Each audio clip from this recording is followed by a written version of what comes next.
up? It's your girl Tamara, aka Girl from Harlem. It's your cousin Juju. It's your boy, a king from Queens, Burgundy Jack. I try every time. And this is Ray Daniels, aka the Culture Referee. And this is the Culture Report presented by the God Show. We back after Thanksgiving. Before we even get started, Jack practice that shit every is that time. going to be? Is that? Yeah, we got it. I just want. I'm just filling it out. You know? No. Put the mic a little closer. I just want to make sure. I'm filling it out. Pause. It's a work in progress. Yeah, so for now on, can you just let us know? Because when you do that, it kind of throws off the, like, everybody does it. I don't look at Tamira. Tamira does it. And then Juju does this little thing where he look at me and he laugh. And I'll be ready to go. And then here come, and this is your queen from Queens, Burgundy Jack with the, it's like, it's just, I just want to get used to it. Expect the unexpected. No. I just need to get used to it. I'm just asking. You can tell me. Yeah, I'm practicing. So you're going to do it next time you're on? Yeah. I might do it a little differently, though. No. Okay, cool. He's going to do a little different. Let's not. Practice and see what works. But before we get started, I just want to make sure that we at the God Show family sends love and prayers to our producer Aaron Pittman.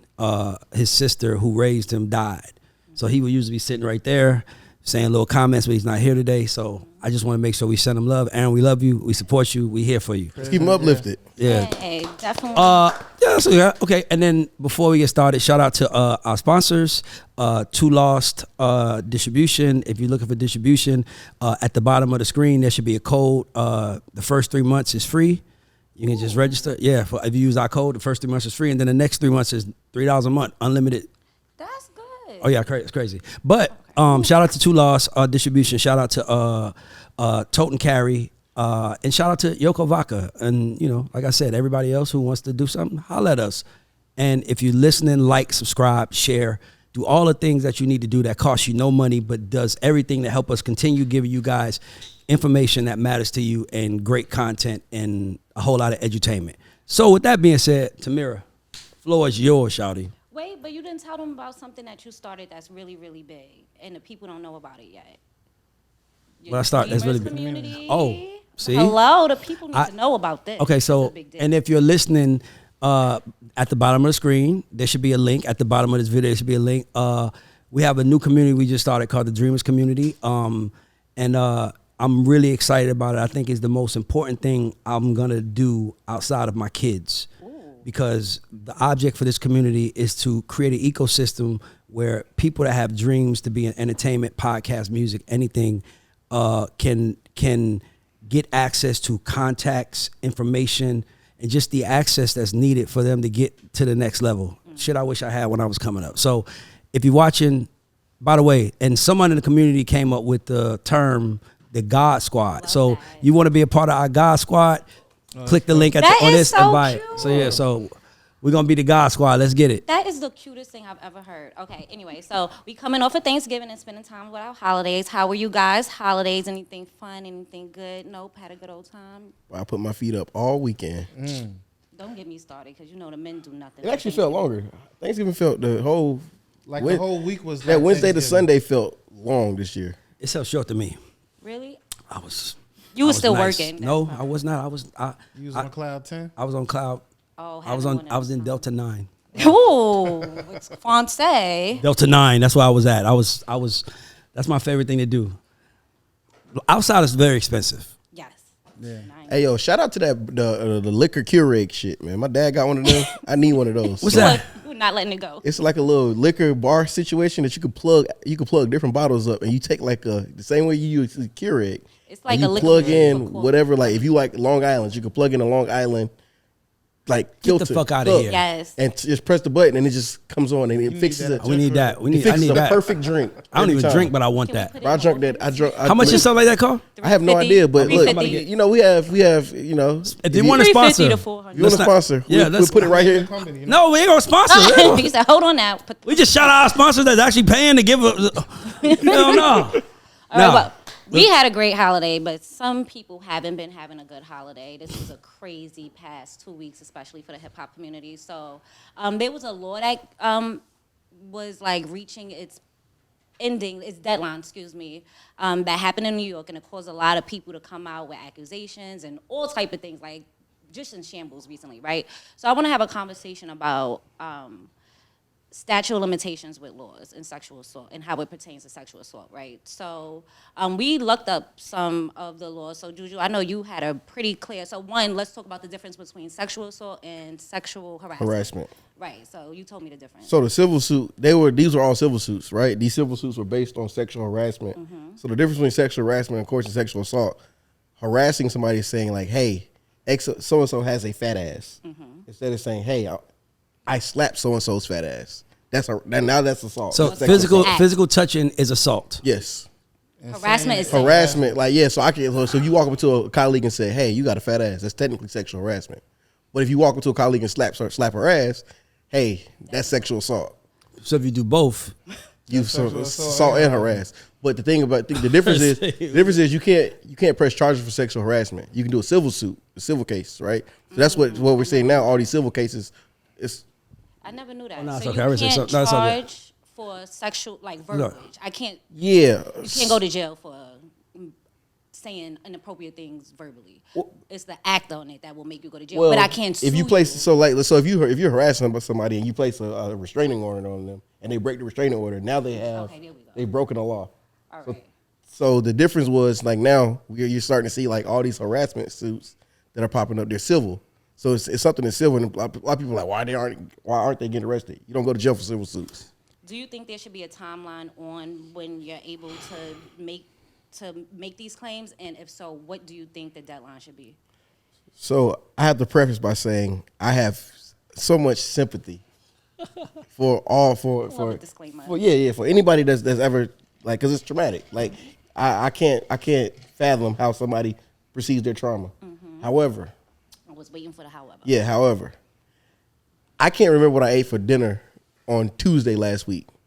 So how the hell can you remember every single detail of a so-called harassment from 1991? You cannot compare something traumatic like sexual harassment to what you had for dinner last week. But 1991, I got into a lot of fights in my life growing up. Good one. I'll take that. I can't remember half the people's name. I can't remember why the fight started. I can't remember. So for something like, and mind you, there's been like I've broken a hand before. I've fractured a toe. I can't tell you every single finite detail. Touche. So like in that situation, it's like I get it, but it's like it's hard to explain. Like, yo, like now that you're gonna file this suit, because if you ever filed a lawsuit, you have to give like real finite details about, okay, this transpired on this date. Like it's not a assumption of the date. You have to have a clear solid facts to prove this transpired. So somebody to come back from something that happened 20 years ago, 25 years ago, you remember 30 years ago, you remember every single detail? Well, what if they had a diary? No. But even then, now we have to prove that the diary was written. Like you can write on a piece of paper. I can write a date on a piece of paper. I want to talk, but I want to make sure I'm allowing y'all to finish. Sure, I don't want to. Just making sure I allow everybody to finish. Nah, go ahead. So I have a whole lot of thoughts on this. Number one, like you said, I do feel bad for any sexual assault, sexual harass, rape. I feel sorry for all those victims. I have empathy for all those victims. I'm not gonna say but, because but usually means that whatever you said before, it doesn't matter. So what I will say is that it feels like what happened to you all determines the outcome of your life, right? So like, I don't think if Cassie leaves Puff, signs the Def Jam, blows up, sells 3 million records, I don't think she files a suit. These civil suits are more, to me, is more based on winners and losers in life.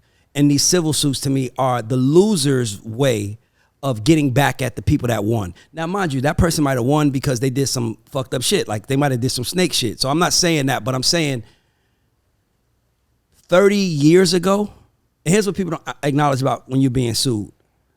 If you sue me, you can be 100% wrong. That doesn't mean that I don't have to pay for a lawyer. Yep. That doesn't mean that I don't have to go through the process of public humiliation of you saying these things or accusations on me. When you file, you don't have to come with. Yeah, You just exactly. So you can say, and then now it's going to cost me. So to me, that's the first thing, is that I wish that this shit is about rich and poor. This ain't got nothing to do with sexual harassment, in my opinion. It has nothing to do with it. And the reason why is because this sounds fucked up, but just hear me out. When you are, if I describe sex to anybody, I don't give a fuck if I'm describing the Obamas. It sounds like something that you shouldn't be hearing and something very forbidden, right? So let's say if Tamira comes home and her husband or her boyfriend or whoever it is likes for her to be laying on the bed a certain way with her hair down, right? That sounds like, and that's sexy to her. It's like, I know how my baby want me to be in the house. I'm gonna lay just like this. But then Tamira and her baby broke up, and her baby goes and gets a new baby. And Tamira's trying to find out how to get a baby just as rich as the last baby because she can't find it. So now she's like, and this motherfucker had me laying on the bed with my fucking hair down. Like, I didn't even feel like it some days. Some days I didn't even want to let my hair down, but I let my hair down because that's what he wanted. And this motherfucker left me. I'm suing him. And to me, that's the part that's scary. The part that's scary is that no one is, it's a few things. It's anybody can sue you. Anybody can have a problem with you. And anybody can make up a story on you. But here's what I think it makes it more guarded for like now having a relationship, like with success and trying to have a relationship. Because even let's use something else as an example. Let's use a famous movie that I bet every woman in here has seen, and I bet every man only saw with the woman. I know what movie. What movie am I about to go to? Pretty Woman. No, hell. The Notebook. Probably Fuck no. No, nigga. What? Grace. The Grey movie, Christian Grey. 50 Shades of Grey. 50 Shades of Grey. Oh yeah. Okay, cool. Yeah. That was sexy to women, right? Why? Because he's having her sign an NDA. He's telling her how he wants his sex. Women like that. In the moment, I have not had a woman who has been in love with me, and y'all can jump in, that has not did everything in their power to please me. That's true. Now imagine you doing everything in your power to please me, even if that means fucking other men. And now we broke up, and now you're looking like, man, that shit really happened to me, man. I did that shit for him. Does she file a civil suit if they stay together? I don't think so. And here's another thing. Puff, all these civil suits could have went away if the woman they was with stood next to them and said, nope.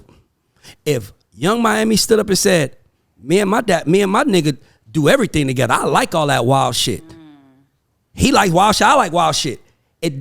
There's no voice being represented. It's just rich guy, victim. And now the victim is airing out all the rich guy shit. So the rich guy's like, pay, get that shit over with. So it's unfair. It was like it was a flurry that I remember. What was that, Thursday or Friday? It was like it was a flurry of like this person, now this person, now this person, and all these dates. It's like 2001, 1998, 97. I have a. Oh, glad you brought that up.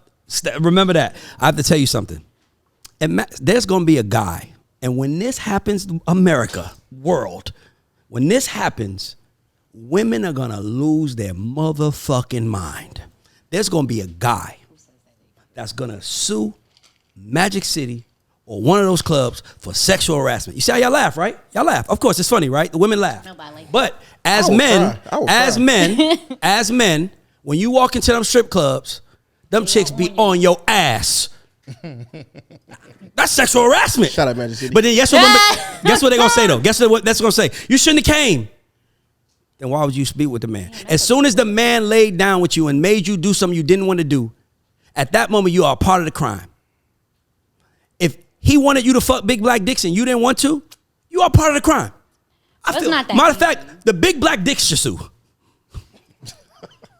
The Big Black Dicks should sue. No, dog. What grounds are they suing on? I'm saying if anybody's a victim, it's the motherfucker that's being asked to come fuck a woman in front of her husband.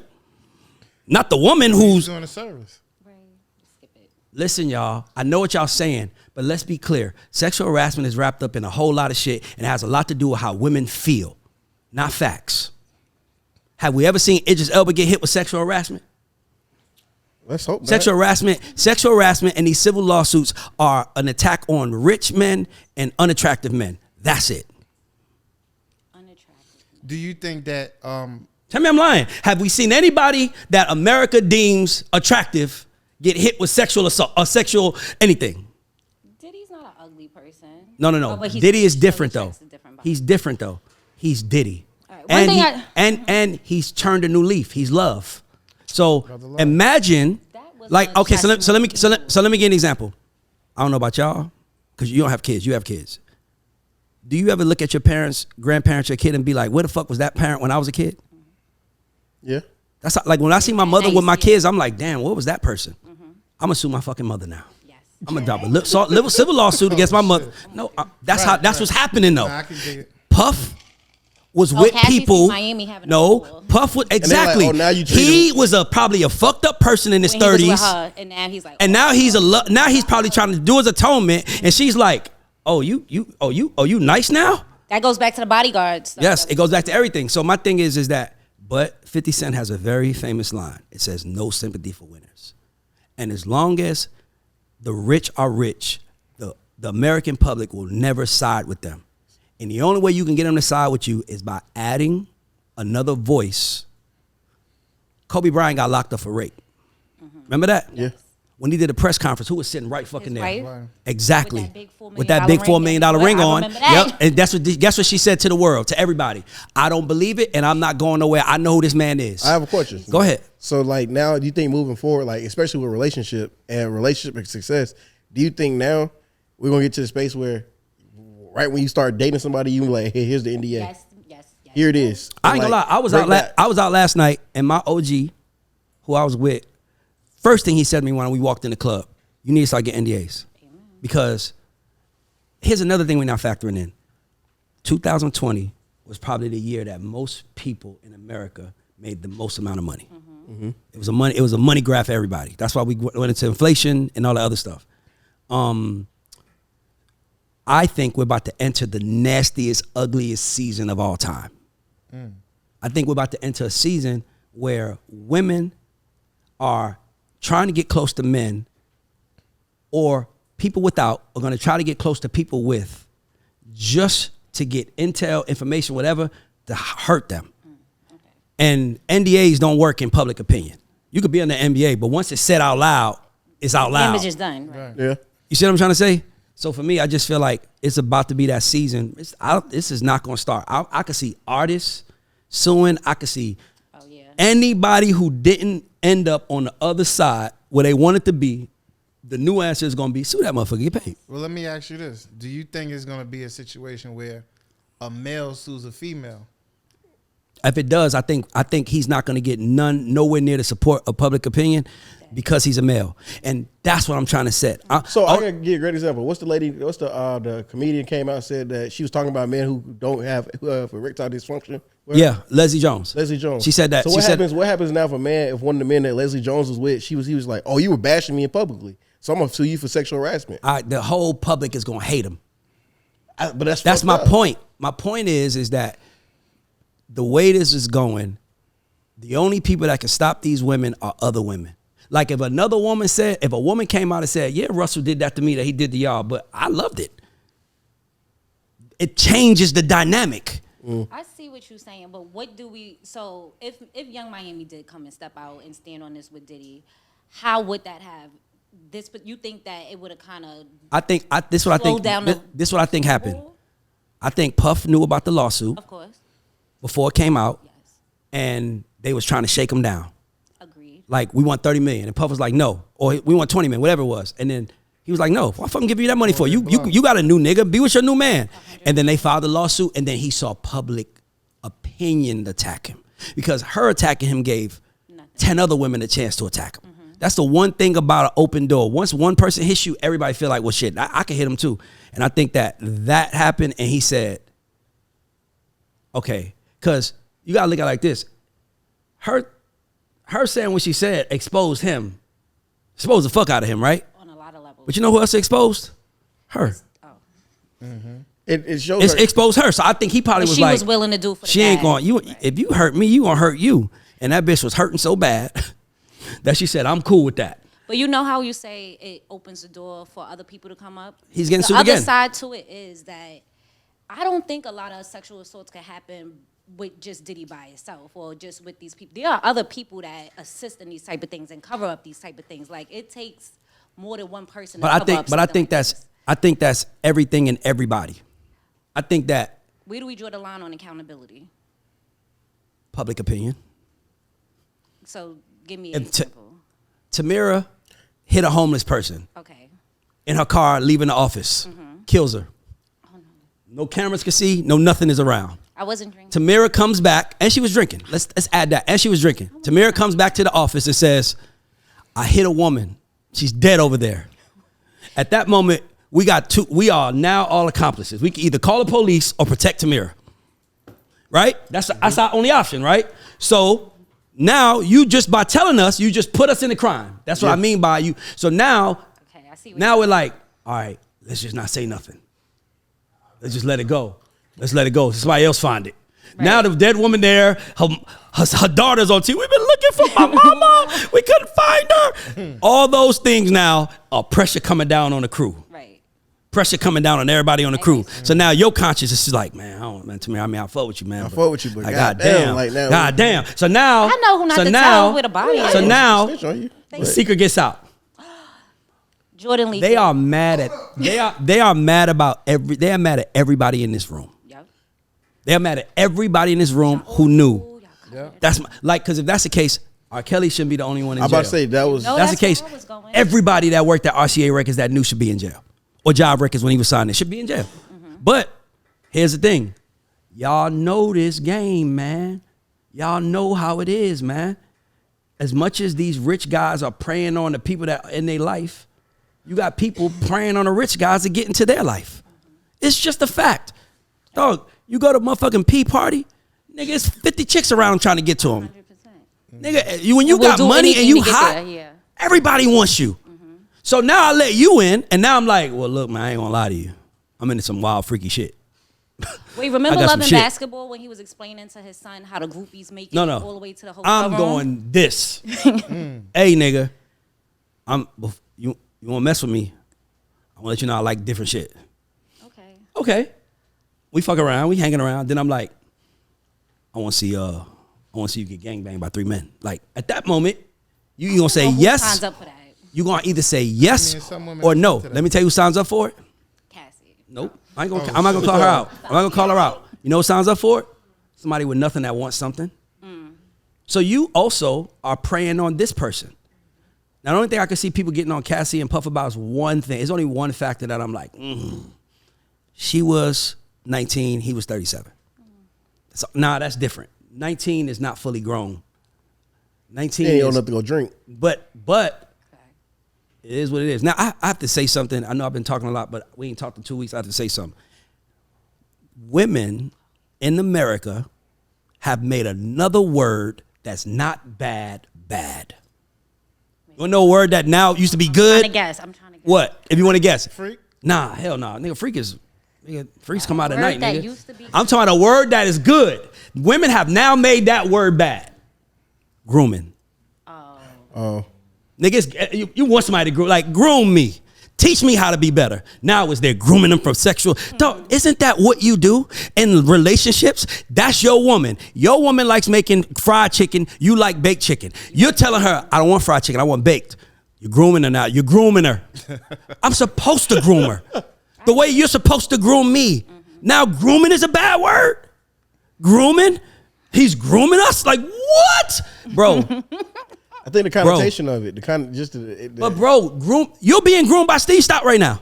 Is that bad? Pause. It's not. That's see. Wait, it's even the word grooming now has a sexual undertone. It has the word pause because it's no longer grooming. It has a sexual undertone to it. That's true. That's whack. Wait, can I ask my favorite question? Go ahead. Do we think race has anything to do with this? Because we have that basketball player from the Thunders who got caught. I don't know. I don't know if it's race as much as I think it's who you are attached to. That is a young superstar basketball player coming up in Oklahoma City. Well, he's from Australia. Why he not coming up? I didn't say where he's from. I didn't say where he's from. He's coming up in Oklahoma City. If he lived in New York, if he's playing for the Knicks, they would have got his ass. He plays for the Oklahoma City Thunder. Do you know what Oklahoma City is on the map of America? Somewhere. I guarantee you. I guarantee you. It's a red state. Right. And them red states don't have pity for people. So I can see them saying, before we find out, let's figure it out. And there's one thing I got to say. The man is 21.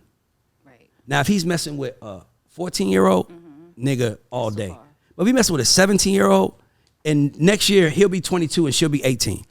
So at that moment, it still feel like it might be like a money grab. And the legal age of consent maybe in that state might be, because some states they're like 16. Let me ask you a question.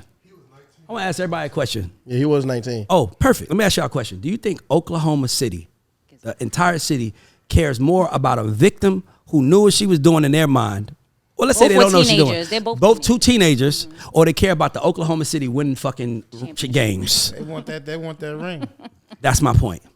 And that's why that shit ain't coming up. I don't think it had nothing to do with race. All right, fine. But I do think that,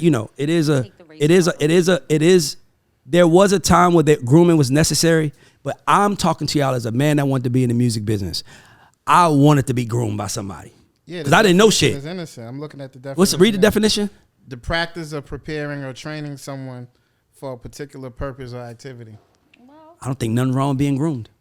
I don't either. You're supposed to. Like you said, like me, I change who I am depending on who I'm dating. Like, if I know I have like you said, that a street dude, and I got to get up and handle this business, you should be women. For the person I have never argued with a woman about something that I needed that she didn't want to give me. I've never argued with a woman about, even if. Right. So my thing is women are naturally their natural state is to submit.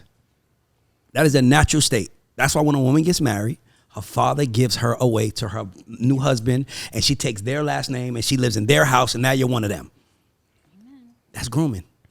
I'm getting you ready to be a wife. So there's going to be somebody that has a problem with a father walking his daughter down the aisle and giving her to a husband. That's coming. That's coming. I know that's coming. Whoa, that's coming. You're giving her away like she's property. My male father is treating me like property, handing me off to my male husband. Like I'm like, oh my God, y'all. Shut the fuck up. Like y'all are ruining the world. And tradition, like everything that we grew up thinking was right and okay, now everything's wrong. Like I'm over. My mom was 18 when she met my dad, and my dad was 24. Okay. We got some good kids. They got married, everything. In today's world, that might be considered. They made a legend, right? Made a legend. That's right. Nigga. They made a legend. But my point is that women in America have now taken the word grooming and made it negative. And it's not a negative word. I just want to put that on record. Let me go to the next one. Well, you said something reminds you about Aaron Hall. That's what it was. Oh, okay. Because they said he groomed.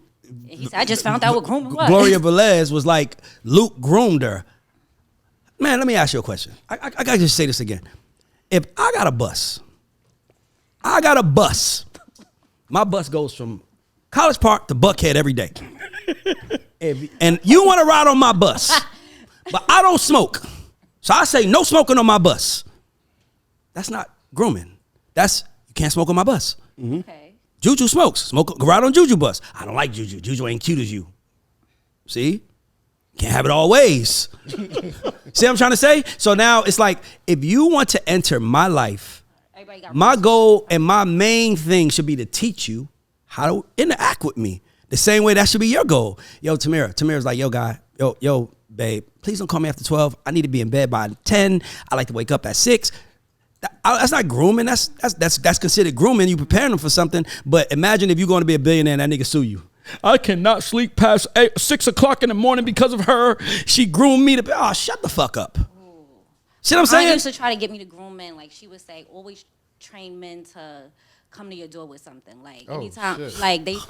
She was saying, she said that. Hold on, I'm gonna tell you. That is the most She not my aunt. Shit I've heard today. Wait, hold on. How can I tell you? She's my neighbor. I just call her my aunt because she married. No, that's why I don't listen to her. Precisely. But she was. So this is what she would say. She said a man should always, I guess it's an old saying, a man should always show up at your door kicking because his hand should be full of something, gifts or something. So she was saying like, she was just saying groceries or just train a man to stop at the gas station and ask you if you need something before. And she's also. But anyway, the point is that men don't only groom people. Is my point. That's what I'm saying. We all groom each other for their relationships. We all groomed each other. That's what we do. We say, I don't like this. I like it like this. But your aunt rethinking her shit now. I don't even talk to her. She probably like being single. She on one of them townhouses out there. Okay. Yeah. She just moved to Virginia. You gonna go kick it No. I got some. I'm not talking one of the wolves at her. Oh Lord Jesus, she need a wolf. Groom her. At her. Right.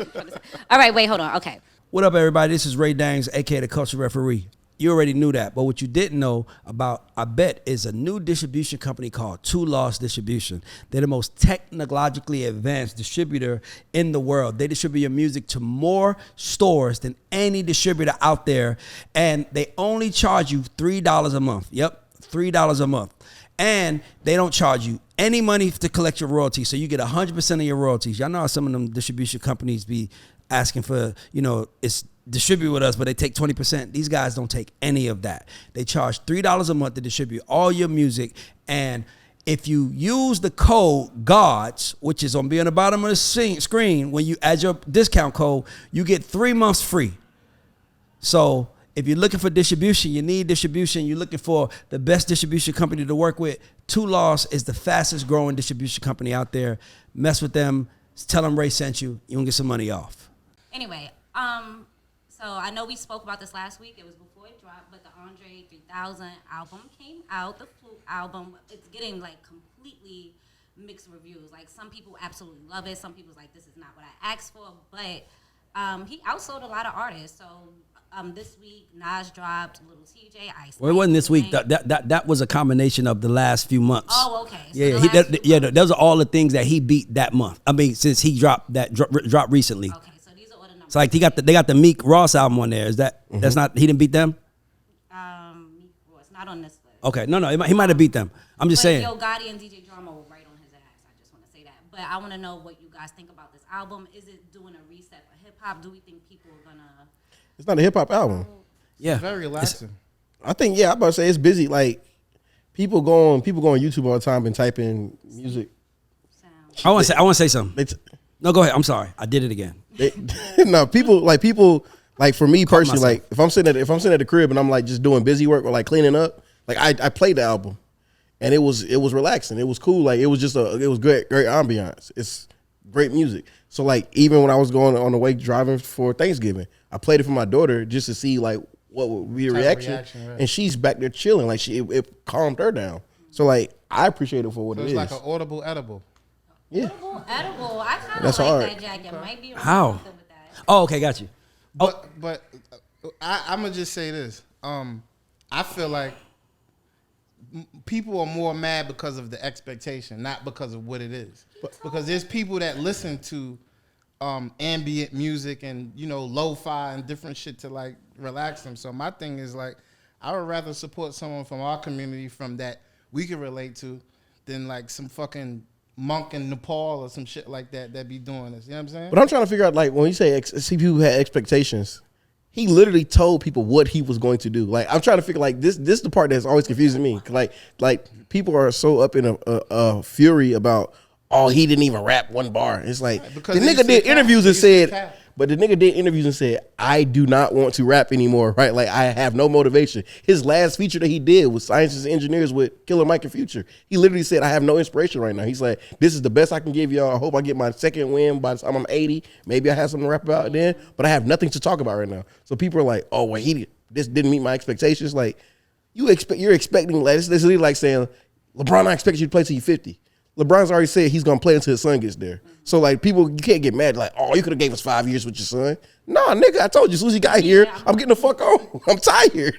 So I think that's for me. I'm like, I set no expectations for it because I was like, if this is where you are creatively, I can either appreciate it or I can be like, no, that shit's ass. And for me, I just appreciate it because it's art. It's art.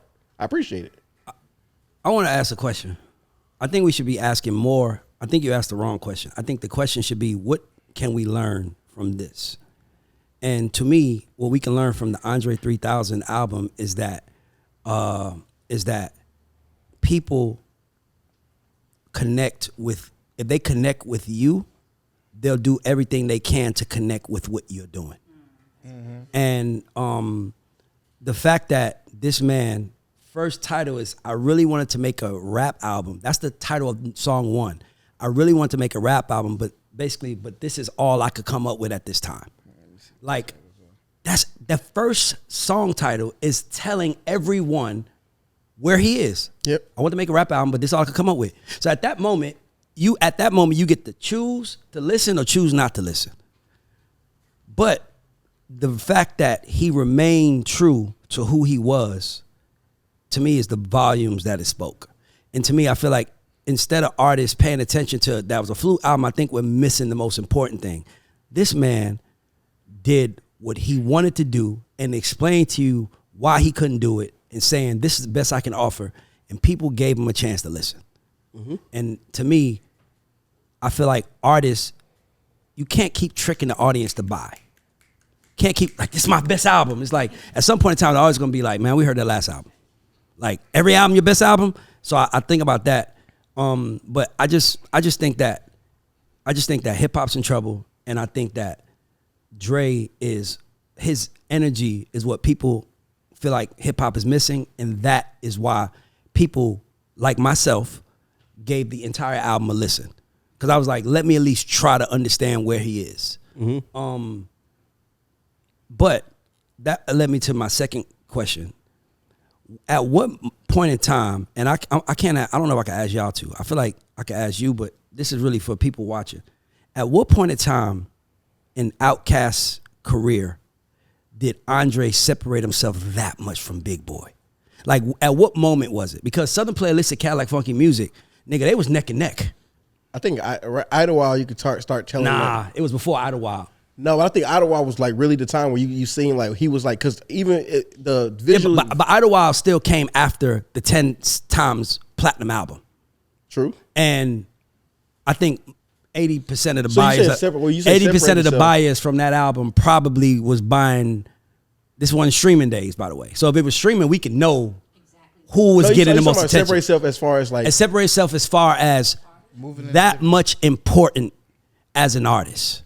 Like the fact that Andre 3000. I'm not gonna lie to you. The reason I say Idlewild is because even if you look at the movie Idlewild, Andre, like, you can see how artistic he was in Idlewild. Like, yeah, but that didn't separate him as a rapper. No, but but his character, like his in the origin of Andre. Here's what I'm saying. We did this show called The Atlantic Commission, and Big Boy and Andre are both on the list in the top 15. Dre is number 1, and Big Boy's like 13. I'm saying, at what point in time in history, in Outkast's career, music career, did we say Dre is that much more superior? I think I know what the answer is for me, because I was thinking about this at the house. No, not the Love Below. No, I think that at that moment that was it. I think it was, as an Outkast fan, I think it was Dre's verse on Goody Mob's Thought Process. Okay. Where he says, now as an outcast, I was born, wasn't warned of the harm that will come to meet me like my life yet. But like, so I think about that verse, and I think the other verse that separated him was this verse on the AT-Aliens album. Because you gotta remember, I was raised by Outkast. So I'm like, when the fuck did, because it's not like we don't love Big Boy. But I think we love Big, but it's just at what point in time, and I think it was. I think it's beyond the lyrics though. Like, that's why I say, like, for me, like the overall aura and the star when he did Life and Day of Benjamin. Like, did Idlewild come before or after Aquemini? After. His verse on Babylon. This is the first time anybody from the South that I know of got a hip hop quotable on the Source magazine, and that was a big deal. That's fair. But this verse, that's fair. Big bitches, they say they need that. They shake their fanny in the ass club. Or the other route, turn the other route. I think this verse was the verse that made, because something happened. Like, we know what happened for Busta Rhymes. When Busta Rhymes left leaders of the new school, y'all know what he did, right? But you also got to account for Big Boy's never been in a public relationship. Bro, Dre was with that. Don't have nothing to do with it. No, it does, bro. Because he was dating Erykah Badu. Who cares? That's some, like. So is Jay Electronica. We don't give a fuck though. But I'm saying, like, but even so, you talk about lyricists, people still have Jay Electronica in their top 20 lyrics. No, he is a great top 20, but I'm saying, I don't think no one's putting him in their top 20 lyricists because he was fucking Erykah Badu. No, but I'm saying, but that dynamic, how dope that dynamic was, it helped build the, like, if you think about the character of Andre 3000, Mr. Benjamin, you think about the character of who he is. Like, literally, Farnsworth Bentley came because of Andre 3000. Like, that idea, that you're still missing. I'm speaking about a musical point. But you have to tie all of it in. I'm talking about at what point in time did it become clear that Andre was that much more superior? Now I do believe that Speaker Box Love Below album was the motherfucking. I believe that was 60 to 100. Okay. But there was a 1 to 40. Okay. Because remember, Big Boy was dropping a solo album called Speaker Box. And then Andre was like, I'm not sure. And then Andre dropped the album, and then Here Comes Hey Y'all, and then they win Grammy of the album of the year for the Grammys. I'm gonna keep referencing my reference point for where I realized he was just so much. Tell me as a fan where you said, I think I like Big Boy better than I like Drake. Do you like Drake better than Big Boy? Do you think Drake's better than Big Boy? Chronometrophobia. When he made the record Chronometrophobia, he said it literally means the fear of clock, the fear of time. And he made a song that literally, the whole essence of it is talking about how I don't live in this confines of time. I don't understand. Like, so when he said the fear of clocks, the fear of time, chronometrophobia, I was like, yo, this nigga is in light years ahead of like Big Boy. So when you heard that word, you said that he's better than Big Boy. Absolutely. I'm gonna say it. So that one word made you feel he's better than Big Boy. Bro, because the whole the concept of the song, like literally, because. That's a dope. What about you? I think what it is. No, do you think Andre is better than? No, I'm asking. I enjoy Andre more than I enjoy Big At what moment did you realize? Album for me. I told this to Janae. I said the Criminal album to me is Outkast's worst album. No, hell Can no. I tell you why? Whoa. It's the worst album Outkast ever put out. You want to tell you why? It was the first album that they made where they was trying to get respect from other regions. Okay. Southern Playalistic, Cadillac Funky Music was all about the South. ATLiens, we know what that's about. Right. And then here comes Aquemini. And they got 5 mics on the source for Aquemini. That was awesome. And guess what? Who was on their first single? Slick Rick.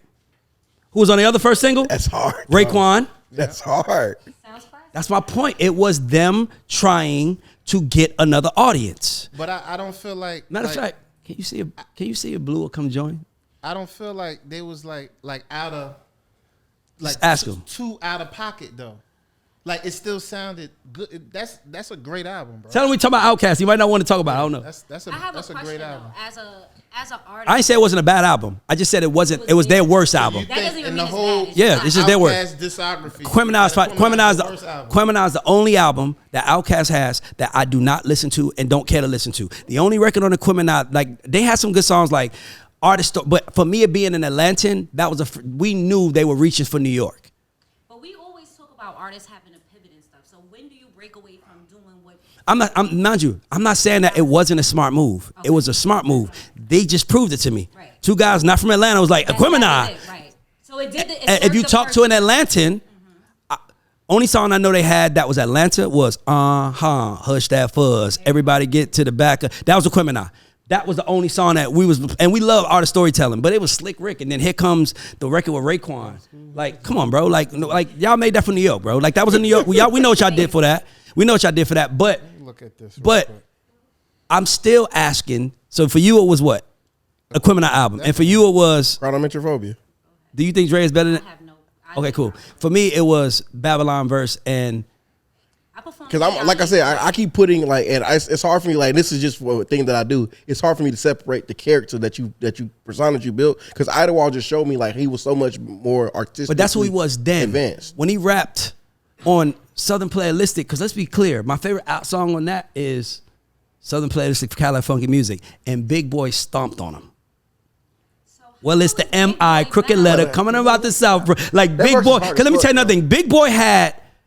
I think it was the ATLiens album, and I think it was when he started wearing that thing on his head. The turban. But Big Boy also couldn't make A Day in the Life of Benjamin. He couldn't make that. I mean, that was that. But by that time, we already knew Dre was. But that song by itself too, like because Big Boy is dope, nigga. I'm cooler than the polar bear's toenails. Oh hell, here you go again talking that pimp shit. But like he's ill. But it's like I only ask you that because I'm like, Big Boy dropped the album recently, and I don't think Big Boy dropped the album recently. I heard. And matter of fact, can you look it up? Yeah. He dropped the album recently that I heard, and I don't recall anyone giving it this much fanfare. So it's kind of like, damn, like we love Dre that much that we gonna listen to a flute album from him compared to listening to y'all other dudes rap. When did he get that much love? That's all I'm asking. Like okay, for you. But I give you another great example. So Metro Boomin just had the Future party, right? Metro was like they were playing Future, and Metro was like, oh y'all didn't know. Okay. Y'all didn't know Andre played the flutes on this. Like, so it's like it's just the aura. Mask off shit. Yeah, he was like, oh, I meant to tell y'all, Drake played the flutes on this. Okay, so hold on. We got slide. Somebody got to get Jack. Get up, slide over. We got to get him Mike. Slide over that way, Drake. We about to bring in Blue Williams, who managed the famous Outkast from beginning to Grammy winning of the album. I gotta ask you a question, Blue, if you don't mind answering. I'm asking a simple question. Well, Jack, start over here. Let Blue sit in the middle. When Big Blue come to the couch. I gotta ask you, Blue. Blue. I just gotta ask you a question, and then you can answer this because you actually had a bird's eye view from what happened with He's gonna Outkast. say something none of us would think. That's my point. That's what I want to ask him. This is the benefit of the God Show. We got Outkast. Do that built in from Southern Playalistic all the way to the speaker box love below. Blue was on the stage with them when they won Grammy of the Year, Album of the Year. He was on the stage with them. Blue, at what moment in time? Because we really talking about like how Andre sold 24,000 copies. Didn't Big Boy recently drop an album?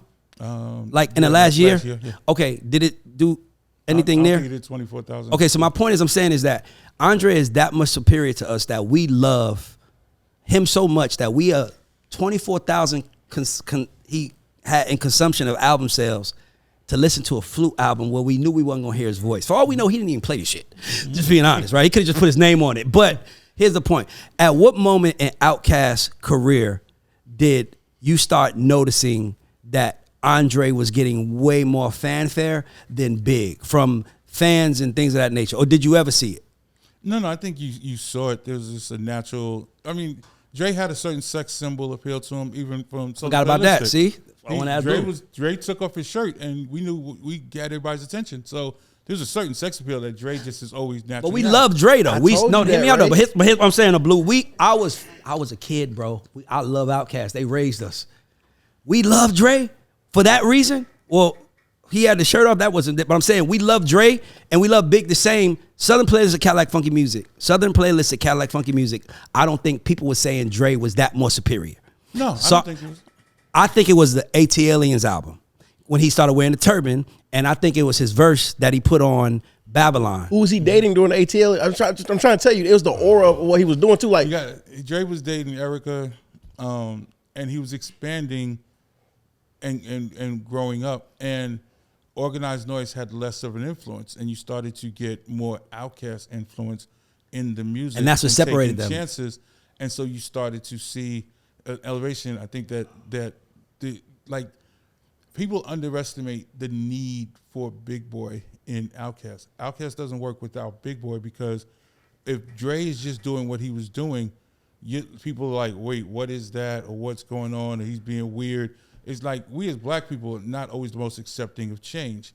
So Big Boy with his A-Town hats on, always repping Atlanta, always shouting out Atlanta, always being real, always being a person you would see around town, places, stuff like that, was necessary for Outkast to grow. By the way, I agree. Everything you're saying, we agree. I'm asking, though, at what musical moment did you start noticing, like I managed two brothers. There's no I managed two brothers, and it was like they was always that. But it was a point in time where I saw Tehran taking it way more serious, and to the point where he was like, "Yeah, I'm gonna go in a room with people that don't." Well, he would go in a room with people who aren't the kindest to him, right? But he did it because he was like, well, "He gonna make me better." And Timothy was like, "Fuck that, fuck that." Fuck that. So I'm saying I seen the moment where it was like. Timothy was like, nigga, I'm not tap dancing for these niggas. And Tehran was like, I'll do it if it's gonna make me better. And it turned out. So I'm asking you, was there a musical moment where even you was in the studio and you was like, oh man, like Big, you don't wanna do another verse on there, man? Cause I don't know how people gonna respond when. No, there was never a musical moment where I felt like it. When we started doing photo shoots for the Quemini and moving forward, Dre's expression started to be so noticeable. That's where the separation. Where you from? It always fit. Me, I'm from the Bronx, New York. Okay, cool. What album did he say, y'all? What did I say, y'all? Quemini was my least favorite Outkast album by far. Jesus Christ. And the reason why is because here's crazy. why. The reason why was because it was the first album as an Atlantan. that might be their best There album. was that. No, it's not their best album. No, it's not. Wait, now No, we it gotta- is not. we gotta order them. Aquemini is not even in the top 3 Outkast album. What? All right, let's Definitely order top top three. 3. Let's do Southern top Playlist of Cadillac Funky Music. Nope. It's not number Wait, one. no, let Ray do his, and then you could do yours. Okay, go ahead, do yours. Go ahead, Do Ray. yours. The best 3 Outkast albums are Tell us. Southern Play, and I'm not in order. Southern Playlist of Cadillac Funky Music. AT Aliens. Actually, AT Aliens is probably their best album because it was the shortest. It only had 12 songs on it. AT Aliens, and then the third one is, to me, is a tie between Speaker Box Love Below. But if I had to pick one, I'm gonna say the album with Bombs Over Baghdad. Stankonia. Woo! Nah, Ray. Woo! Ray. Come on, Ray. Juju, turn. Come on. Aquemini, Okay. Love Below Speaker Box, then AT Alien. Stankonia, Aquemini, Stankonia, Aquemini, AT Aliens. I'm gonna say,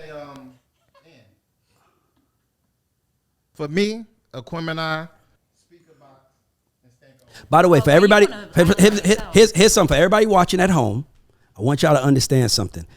Here's why when you drop your music, you got to be intentional. Because as an Atlantan, you got to remember, when that motherfucker said on AT Aliens, when he said, "Old National got skanks," nigga, I was on Old National. Couldn't tell her. I don't give a fuck what he said. I'll never forget riding in my boy red car leaving the Banneker High School Tri-Cities game. We just won and we riding listening to fucking, yeah, nigga, East Point, smoke some dank, College Park in the house. I don't even think they said nothing about Atlanta on Aquemini. I'd like to point something out. Except for Morris Brown. No, this is necessary though, because I think Atlanteans like to kind of AT Aliens. rewrite AT Aliens, like to rewrite history. I factually can tell you that Atlanta was not even a top 3 market for Outkast's first 2 albums. Go to them. Atlanta, for all of the love that you all, It was now have- Carolinas. No, Who was it? it was Chicago, Oh. Oakland, Bay Area. Those were our top 2 markets by far. Atlanta became, which is very Atlanta-ish, became He's bullshit. bigger. I don't know what he's talking about. Fans. I He know might be exactly talking what about, I'm listen to me. Y'all was Became in bigger support. Outkast Tamara, fans Tamara, when Big Boy repped Atlanta so hard. He was the first person that you kind of really saw out there repping Atlanta. He was. Everywhere. And when Dre said the South had something to say, then y'all jump. Oh, there we That's go. a Let's not front. How you? I was watching those I'm going awards. to tell you the numbers. 14 years old. The numbers. Outkast wins, and then Dre said the South got something to say, and me and all my niggas for 15 is like, hell yeah, we fucking glad that, bro. Shut up, son. You cannot tell. See, I this mean, is. but he gave how's- us the numbers he's standpoint. giving Men up. lie, Listen, numbers women lie. lie. Numbers Numbers also don't lie. lie. Numbers Numbers don't also lie. Only Numbers recently. Numbers don't also lie. Numbers used to not lie. Numbers lie now. Right. But back when we were Used to selling be. physical CDs, Numbers- didn't lie. Chicago, Which has probably San Francisco, Oakland area. So look Blue, at the population Blue, of Chicago What I right told- now, what I said and look to at the Ray. population What of is it? San Blue. Francisco and I the said Bay from a musical collectively. standpoint, They probably what? got Atlanta has 4 million Hold on, people Ray. today. Ray, I told Yeah, you. a million and a half were from New York during the pandemic. What is the point? No, like 6 million now, 1.5 million from New York. So look, Blue. So I was told Ray because he asked about what musical point that we thought that it actually changed. I told him, I said this is a little left field, but I think Idlewild, because Idlewild showed you how much of a artistic and so far advanced Dre was in a different space. I need some Atlanta people. We got I to do an think Atlanta show. here's what I would Outkast. say, and I will leave it alone even on the Dre, why I think Dre sold more records or sold the number of records he sold. Outkast is the only group in history. I've said this many times. I will continue to say Talk it your until shit. someone proves me wrong. Outkast is the only group in history that sold more records each album. Look it up, argue it, call me, argue with your mother. The reality is every album Outkast sold more records. No one does that. People come out, they have a great album, they fall off. They have an okay album, they go up, then they go back down. Every record went up. What that says and what that means and what made the guys great was that Outkast fans gave them a breath. Who's to take Outkast chances. fans? And then when you do lose fans, because Me. there's people that on Southern Playlistic, that love Southern Playlistic, that hated Aquemini, and there's people that There's love the first album me. that didn't like. But There's no one that loves Southern Playalistic that doesn't like the AT Aliens. That was the natural growth. But taking the chances when you drop an album like Stankonia, when every single sounds different, when your first single off of every album sounds different than anything else you even heard, not just what was on last album, but sounds different, the fans have given them a creative breath to take chances. So those that want to stay in a narrow-minded space expect that as artists, they can only rap and they can only do this. We keep our artists in boxes. Dre is a musician, he's creative, and he has things that he wants to get out. So if an album of flute playing is jamming or has the same vibe that he's been giving us from other projects, his fans were open enough to do it where other people's fans may not have even been open enough to pick it up. And I think that's why he did the numbers that he did. And I'm seeing the comments and I'm listening. People get a vibe with the project. Even though it's a flute, you still get a vibe with it. It's a Zen vibe or whatever. But people are also tired of what they're getting from some of their favorite rappers that are busy trying to recreate the same magic they had on the last album, or they talking about shit you don't believe anymore. No rapper survives success except Drake and Jay, where they're continually able to keep digging in and making great raps. That's why you don't hear records from M like that anymore. Like most artists, the drive that makes them great is the hunger. But most artists, when that hunger gets fed, they don't know what to do. So they either keep faking it until they fall off, or they just stop putting out projects or whatever. Dre, instead of giving you something that you might not have liked or hated, or he didn't feel the subject matter, but had some music and creativity get out, gave you a record full of the flutes, and people supported him, and maybe he will inspire some other artists to be like, you know what? I want to do this. And maybe we'll give them if some Roddy Ricch did a piano or did a album of him playing the piano and doing rap ballads, that shit would go insane. Let me actually play the piano. Let me tell you another thing. It was another important thing Dre did. What was the album, guys? It was what instrument was he using? Flute. For the last 4 years, if you spotted Dre, He's been walking around with his flute. he was walking around with a flute. Yeah. He was setting up for the album. We gave him a chance just because we saw the flute everywhere he fucking went. Connectivity. I just had to put that out there. No, it's this. But I want to make it known for the record that imagine me, someone from Atlanta, arguing with Don Vito from Indiana about what Indiana feels. Only New Yorkers will sit at a table with an Atlantan. I was there when Outkast started. Andre's girlfriend when y'all started was a girl named Shaba. Remember Shaba? Yeah. I went to high school with Shaba. Like this was no. No, I'm saying Shaba is I went to high school with. Bro, Outkast was ours. The only time that they felt like they wasn't ours. The only time that they felt like you said what? I said we just wasn't buying the album. They were yours, but y'all wasn't supporting them in the dollars. No, we probably didn't have enough people to buy albums to make a dent, but we were supporting them. Nigga, when Outkast came to Banneker High School in 1994, with they afros, nigga, yes. That shit was incredible. I got an album for Christmas. What was the You went with them? I get it. Here's what I'm saying. I'm tired of Atlanta people with this Atlanta thing, right? Excuse me, can I have silence? I'd like to point out something that, again, y'all can correct me. I can come back on and do it. The biggest artists in Atlanta history, especially in hip hop, have all been managed by people from someplace else. JD's father, Michael Malden, who would have to take responsibility, is from Boston. Ludacris, managed by Shock and Jeff, New York. Me, Outkast, Youngbloods, New York. Coach, Indianapolis. So when y'all try and play this, Ebony from here. Nah, Ray, fight back. you can. Okay, so Jeter's from Jersey. So Jeter's from yes, New there York. are exceptions sprinkled, but the biggest have been from someplace else, managing the talent that Atlanta produces. So please stop. I agree with that. But then please stop that we aren't able to speak from Atlanta perspective. We came down I didn't say that. No. I didn't say that. I'm saying y'all can speak from Atlanta perspective, but when you speak to Atlantans, that's what I was saying. It's like at that point, it's like I was there. Now you was in the car, but I was a part of the fandom.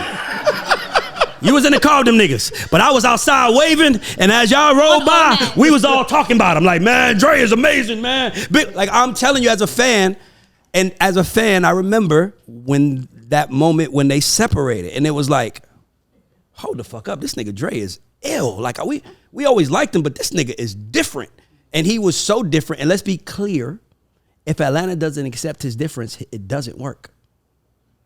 Wait, what? If Atlanta, He just said that. What? Y'all if wasn't Atlanta listening. doesn't accept his difference, it doesn't work. No, if New York doesn't accept him being different, it doesn't work because New York media was controlling everything at the time. So if I'm not able to convince New York radio, convince the New York magazines to put Outkast on covers and fight to get him on the Source and all that stuff, it doesn't work. Atlanta Agreed. embracing him But is why so much other how, work. exactly. But how do you approach the Source and all those guys? I know you don't think that they important up here yet, but they the shit in Atlanta. No, I'm trying to tell you, the first couple of arguments when we had to get a Source cover and stuff was, dude, stop acting like it's just Atlanta. Look at the Bay Area. Look at Chicago. Ain't that Look what I at just Detroit. said? No. You say they're trying to. No, when I'm walking in those rooms, they're trying to tell me that it's just Atlanta and Miami. Understand, New York at the time looked at all that shit was the South. Anything south of Virginia and DC was all the South to us. Niggas didn't really differentiate Atlanta from Miami to Memphis. That shit wasn't how New York was niggas. thought. New York Oh, yeah, niggas, okay, just, cool, yeah. all that shit was just south of DC was its own shit. And I'm just saying, as a New Yorker that had to walk into rooms and argue for Outkast to get their shots and their looks, that in the early first two albums, some of my winning points were, look, the Bay Area numbers are crazy. Look at Chicago, the numbers are crazy. By the time Big had super represented, That was a pillar, right? yeah. Those are pillars you laying down, right? Yes. What's the bottom pillar? No, I'm trying to tell you, the bottom pillar was the Bay Area and No, Chicago. no, that's not the bottom pillar. This is what I'm You telling just you. said I was telling them. Because they Tamara, did he not just say I was telling them it's not just Atlanta? because they weren't giving Atlanta credit for it. That's what I'm saying. But Atlanta never gave a fuck who gave us credit. I'm just saying it doesn't work The only if reason Atlanta doesn't music support it. exists right now is because y'all have this chip on your shoulder because you cared about other people respecting your music. Stop. I don't agree. Oh, stop. Atlanta's biggest agree. argument forever was nobody wanted to give us credit. Don't nobody. New York and LA don't respect us. Blah, blah, I can see blah. that. But can I be honest with you though? I think that's every city in America, not New York or LA. I think there's every city in America think that says extra- y'all don't see us. I'm pretty sure if you go to Gary, Indiana right now, and I stop on the corner and I say who rapping, they're gonna be like, man, nobody fuck with Gary, Indiana. But I'm gonna be the one to make it out and mess with us. Anyway. Well, Michael Jackson's You said what? Michael Jackson's from Gary. Gary, Indiana. I'm not. I've been to Gary. You know. Michael Jackson, hold on. Michael Jackson's from That Gary. was the last thing out of Gary. Right. Sorry, I'm not going to Gary. I'm just Hold on. saying But here's my point. My point is that I understand what. See, this is. By the way, this is a healthy argument. I love Blue, so nobody think none of this. But I'm telling you, I'm motherfucking right.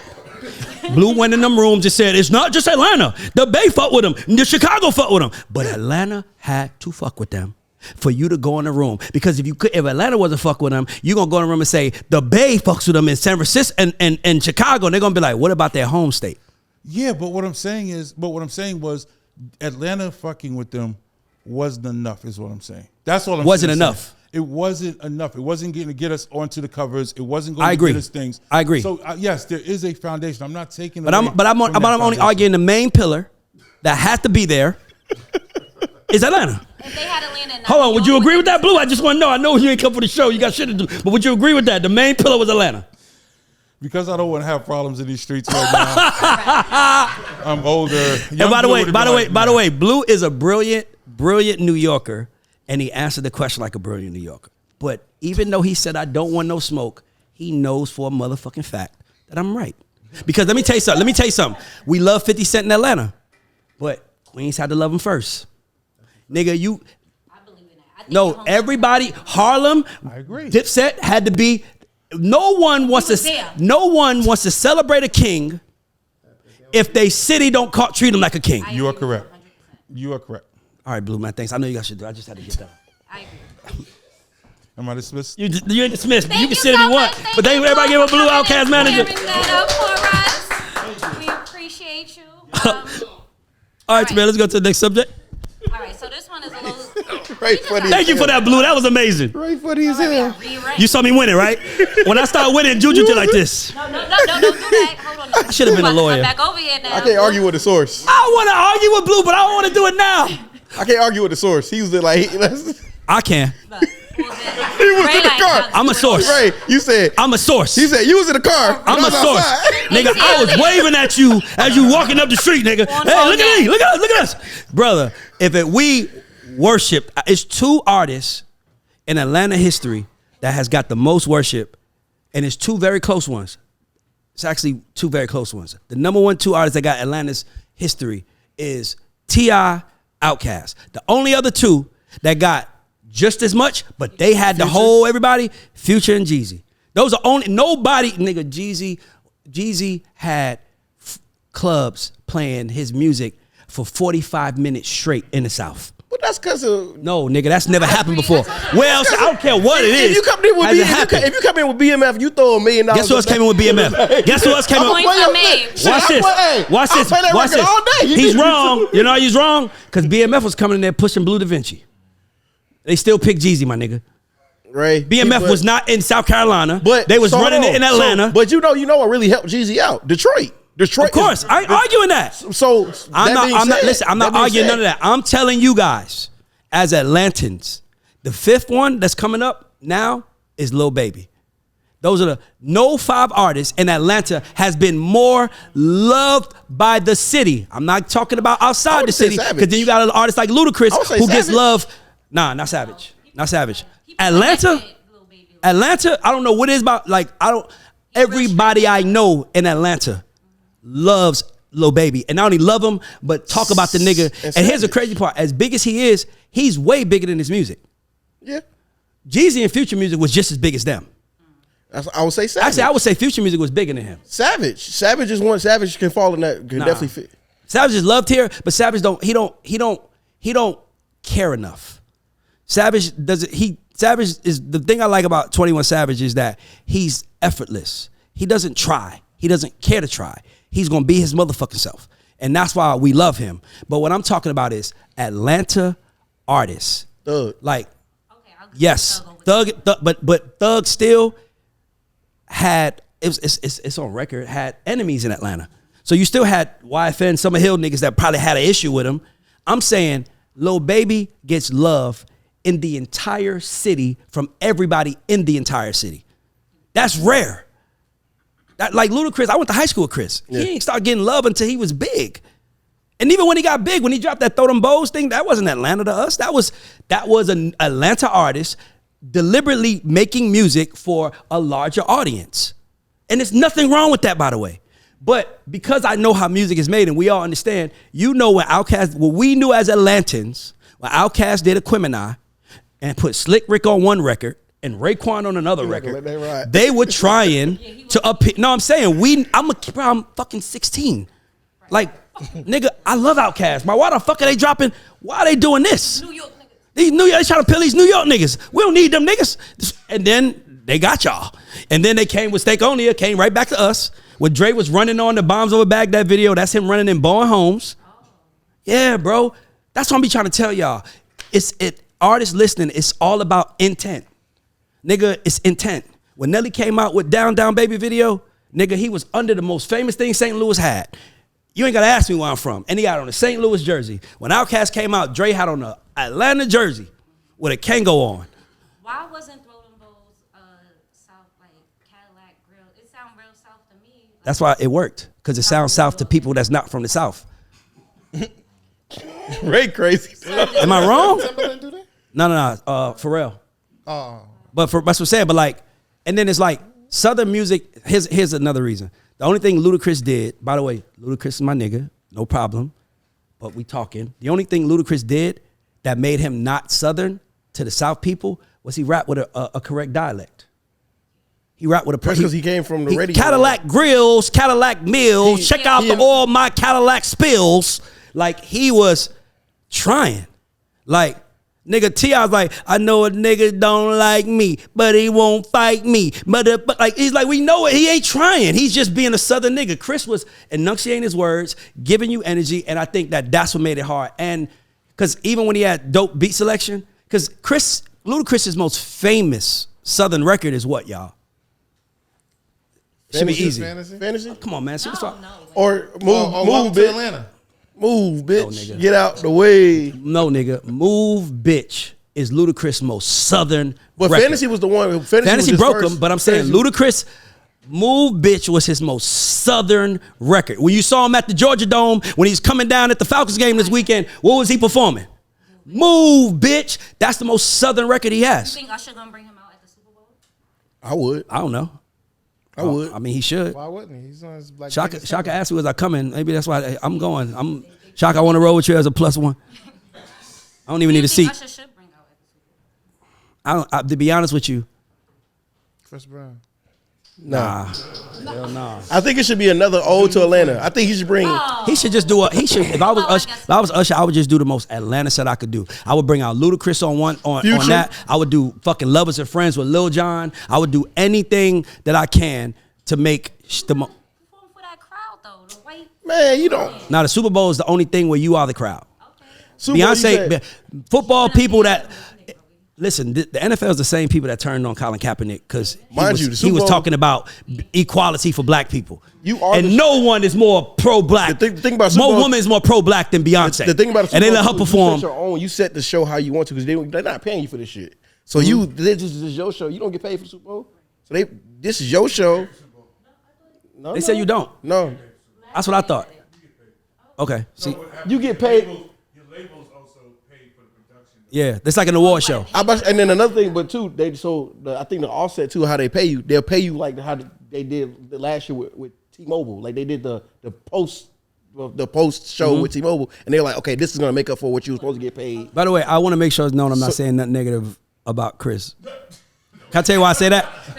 Chris Brown, Ludacris, because I saw him and he was like, man, we good? I'm like, yeah, we good. He was I like, was there, too. you was there, right? We was in Miami. Yeah, and I was like, nigga, we good. He was like, because we cool. I went to high school with him. I'm like, you got no thing. But my point is that he just doesn't make Southern main music. And T.I. did, Jeezy did, Future did. Nigga, if you listen to Future March Madness, my nigga, that shit don't even sound like he's speaking in English. It took me a long time to understand. And everybody from New York. Nigga, a 200 mile on the dad. Like, that's how Southern niggas rap. Ludacris was rapping like professional, enunciating his words. And I think he was speaking in radio voice. I'm not saying he wasn't. I'm just saying, though, that to me is what made him. And he rapped fast. So a couple of cars, a couple of he rapped fast. And we played it, by the way, and we supported it. But What about Rollout? Dun, dun, dun, dun. that was Timberland. That wasn't Southern. So the producer got to be from the South too. The No. whole thing. No, that's not Southern. Rollout is Southern. Blue has a question. I want to throw this grenade in here and leave you Go ahead. about it, right? So, the South. No, He don't have to. We can go ahead and say the South what? The South has had the spotlight for the last 15 years. Mm-hmm. All right. Okay. In that 15 years, we can all agree that music has declined. No. Quality. Fuck no. Has Oh, we blaming the declined. South. Juju, let him get his question out. That the quality of lyrics and rapping and whatever has declined over those last 15 years.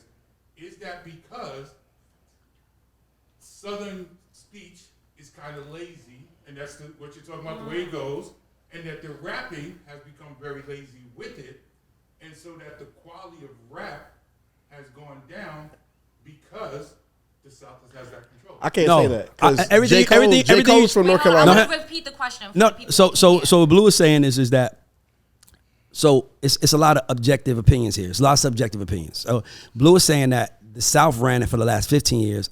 I would actually challenge you to say the last 25.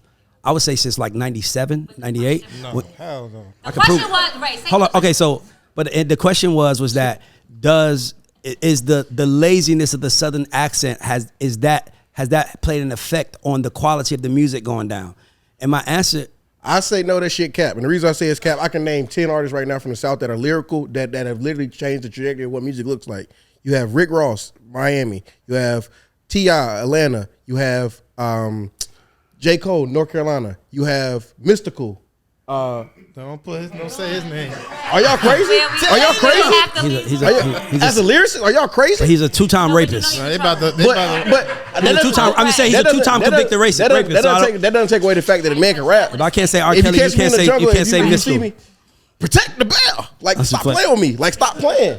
So, but like we go down the line. So like I wouldn't say that. If anything, I would say like we actually put flavor into the music because like nobody would hear that boom bap pop shit. Whoa. No, hold on, hit me out. Let's be honest. Hit me out. Hold on. Let me. Let's be honest. Blue, you want to sit down or you want to side in? Blue, you want to get in the conversation? Nobody would hear that boom Blue is bap back. bullshit. I Nobody want would to say hear that boom something. bap Hold on. bullshit. Talk about boom bap. I want to say something. Hey. He can Let's talk about not do boom. that. He can talk Let's about not boom do bap. that. I want to Let's say not. this to answer Blue's question. Yes, I do think that I think that in any world you're gonna have the top caviar, like the people who are like the most premium, which is who you name, Luda, T.I., you know. Mind you, even, hold on, but before you go there, get there, one of y'all favorite lyricists from New York, Biggie. Biggie came down here, hung out in the South with Dre and what's the name? Yeah, You changed Y'all love. We definitely Biggie went from partying bullshit. He went from partying bullshit to now. I'm Listen, are you crazy, Blue? Are you crazy? Come on, Blue. He went from party and bullshit and party. Wait a minute. Now, wait a minute. Hold on. Wait, let's get into it. No, let's Flag on get the flag. into this. Biggie came down here. He came down here in a big ass. Hold on. Picnic. He came down here in the hold on. He came down here in the picnic. He came down here with a picnic with the jean jacket, jean pants. He went back up there with a fucking mink coat on. And he said, "Oh, this one was for real." Nah, he went back on some real player shit. He went back to New York on some real player shit because he seen what was listen. Let's not even do that, bro. So no, let's not do that. this. So what you're gonna say is, and in one breath, you believe Pac when he says Biggie stole his style, or you're saying that Atlanta gave Biggie style. I'm giving you one even better. What's Pac and Biggie's most famous picture?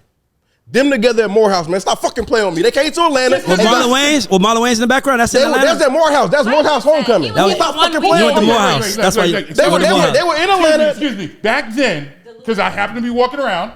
Like, okay. I was outside. I was outside waving. Back then, I was waving though. Look, Blue. Yep. I was leaning on the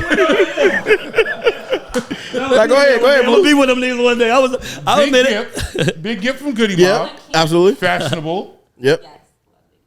Killer Then B. give me somebody else. Killer B from. Didn't nobody know. Hold on. Listen. you Hold crazy? on. That's the OG. Juju. He wasn't influencing Big or Pac's dress. But Juju, like, see, this is the CeeLo? This Like, is come the on. match again. CeeLo, Gipp, and they had flavor.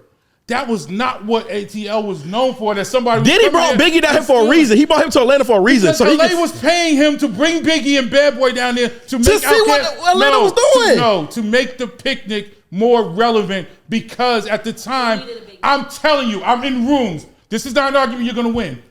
Biggie and Pac were down here Biggie and Bad Boy were down here for the picnic, because LA, sitting up in the gilded cage, thought that, yo, Bad Boy's hot, they'll come down here, it'll bring more attention to it, whoop-de-whoop-de-whoop. Them niggas did not come down here to go shopping. Hold on, Blue. We New York City. Blue, hold on, hear me out. Blue, hear me out. You're referring to a picnic. I'm referring to they came down here for homecoming in particular, because they did it at Forbes Arena. They did it at Forbes Arena at Morehouse College, where Biggie is literally in a Morehouse t-shirt. So what? Throw in the middle. Pocket throw in the middle. Hold on. Howard t-shirt. Hold on. He put on the shirt when he Hold on. Listen. As a culture referee, but as a culture referee. But I will say, hold on. I will say, and this is not even trying to be funny or anything. If you want a record to break, the biggest diaspora of black culture across any no school can ever fuck with it. The AUC has the most diaspora of any culture in the entire fucking world for black people, because you have the most influential black, like literally. Blue.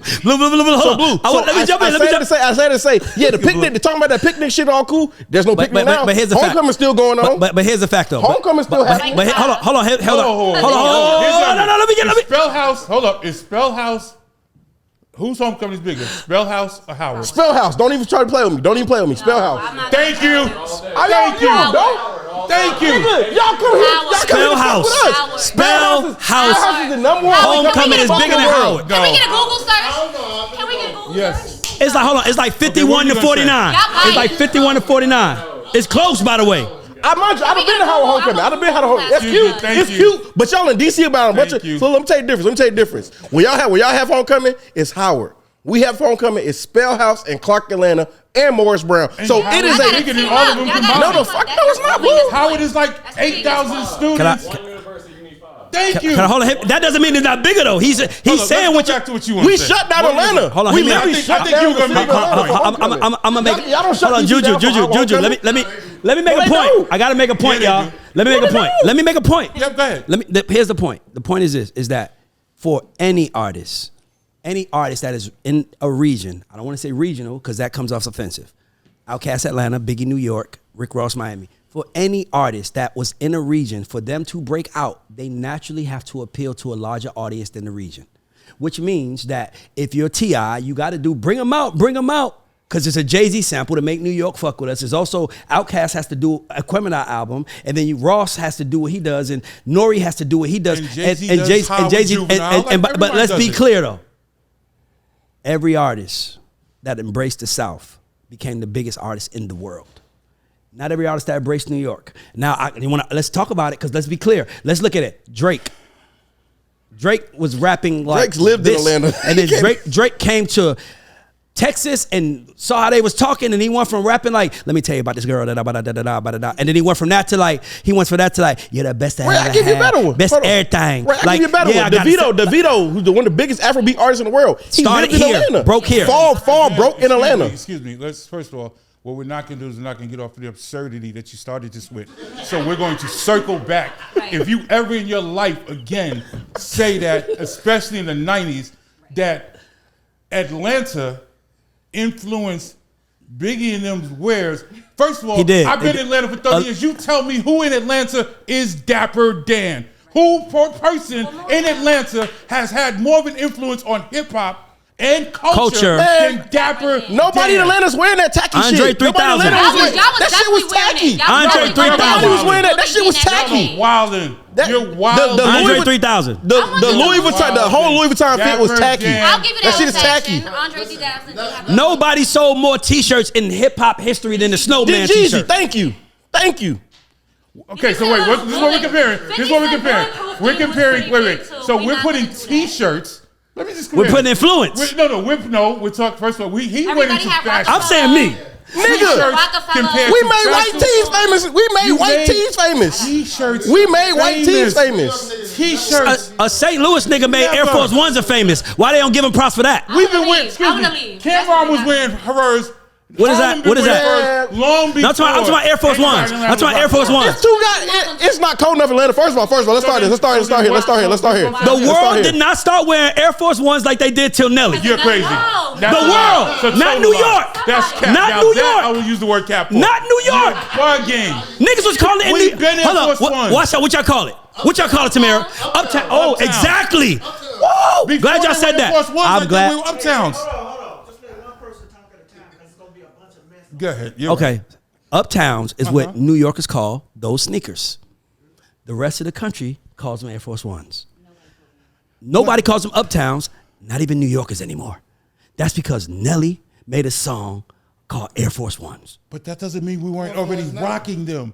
You're conflating I said the rest of the things. world, huh? The song made it popular for people to call Not it Queens. one Sure, thing, he but started. Not Queens. I'm not saying Queen. I'm just fucking with you. I'm fucking with you. I'm fucking with you. But he really wear them with forces. I'm gonna leave it on. My only thing was Okay. Look, Hold on. I give y'all Pellet. Jack had a point. I gotta The jump Biggie in. ridicule I gotta cannot jump. be- I gotta jump in because Jack just pissed me off, talking under his breath, and he backed up something Blue said. Blue had a very important fact that I want to acknowledge on this show. That's very important. Is that new artists from Atlanta all were repped by someone from another region.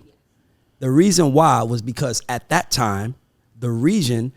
The people in the other regions can go in the room and get deals done like we couldn't, or get the better deal done. That's why a lot of black teams have a Jewish lawyer in their team because they understand the deals. So of course you're gonna have a New York manager or a West Coast manager because they understand the business. But let's be clear, since the gatekeeping stopped, who is Thug managed by? Thug managed himself. Ebony. Gunna's managed by Ebony. Fucking Baby Savage is is managed by Meezy. Meezy.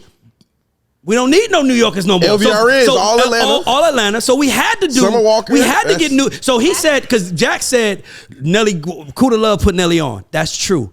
But that's when you had to find a Kuda Love if you was Nelly, because you needed a New Yorker to go to the New Yorkers that cut the check and said, this is important. That's why. So they're bigger.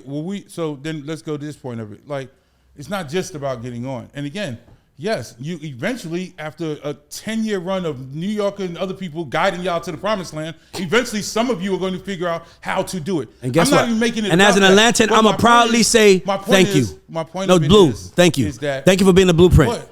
Oh, no, thank you. Thank you. I could lend my assistance. But my point No, there can't be no but after the thank you. We got to end there. The thank you is the closing argument. Thank you. Cool.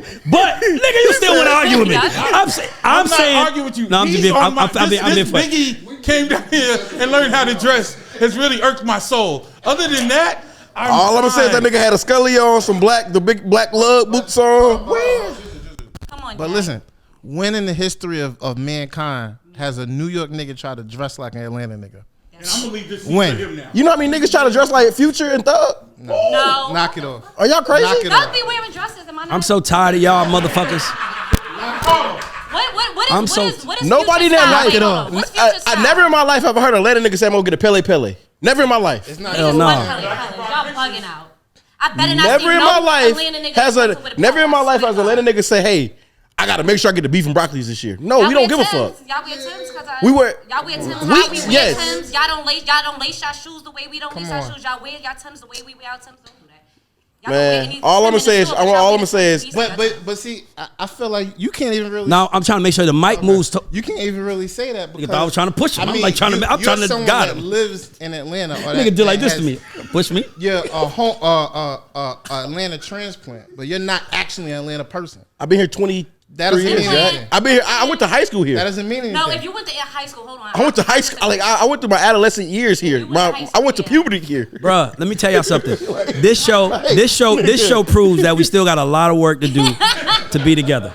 But I will say this. As a person that has lived in New York and was born there for a short amount of time and lived in Atlanta way more, I will say that there has to be what's the word? A hybrid of different styles to make it.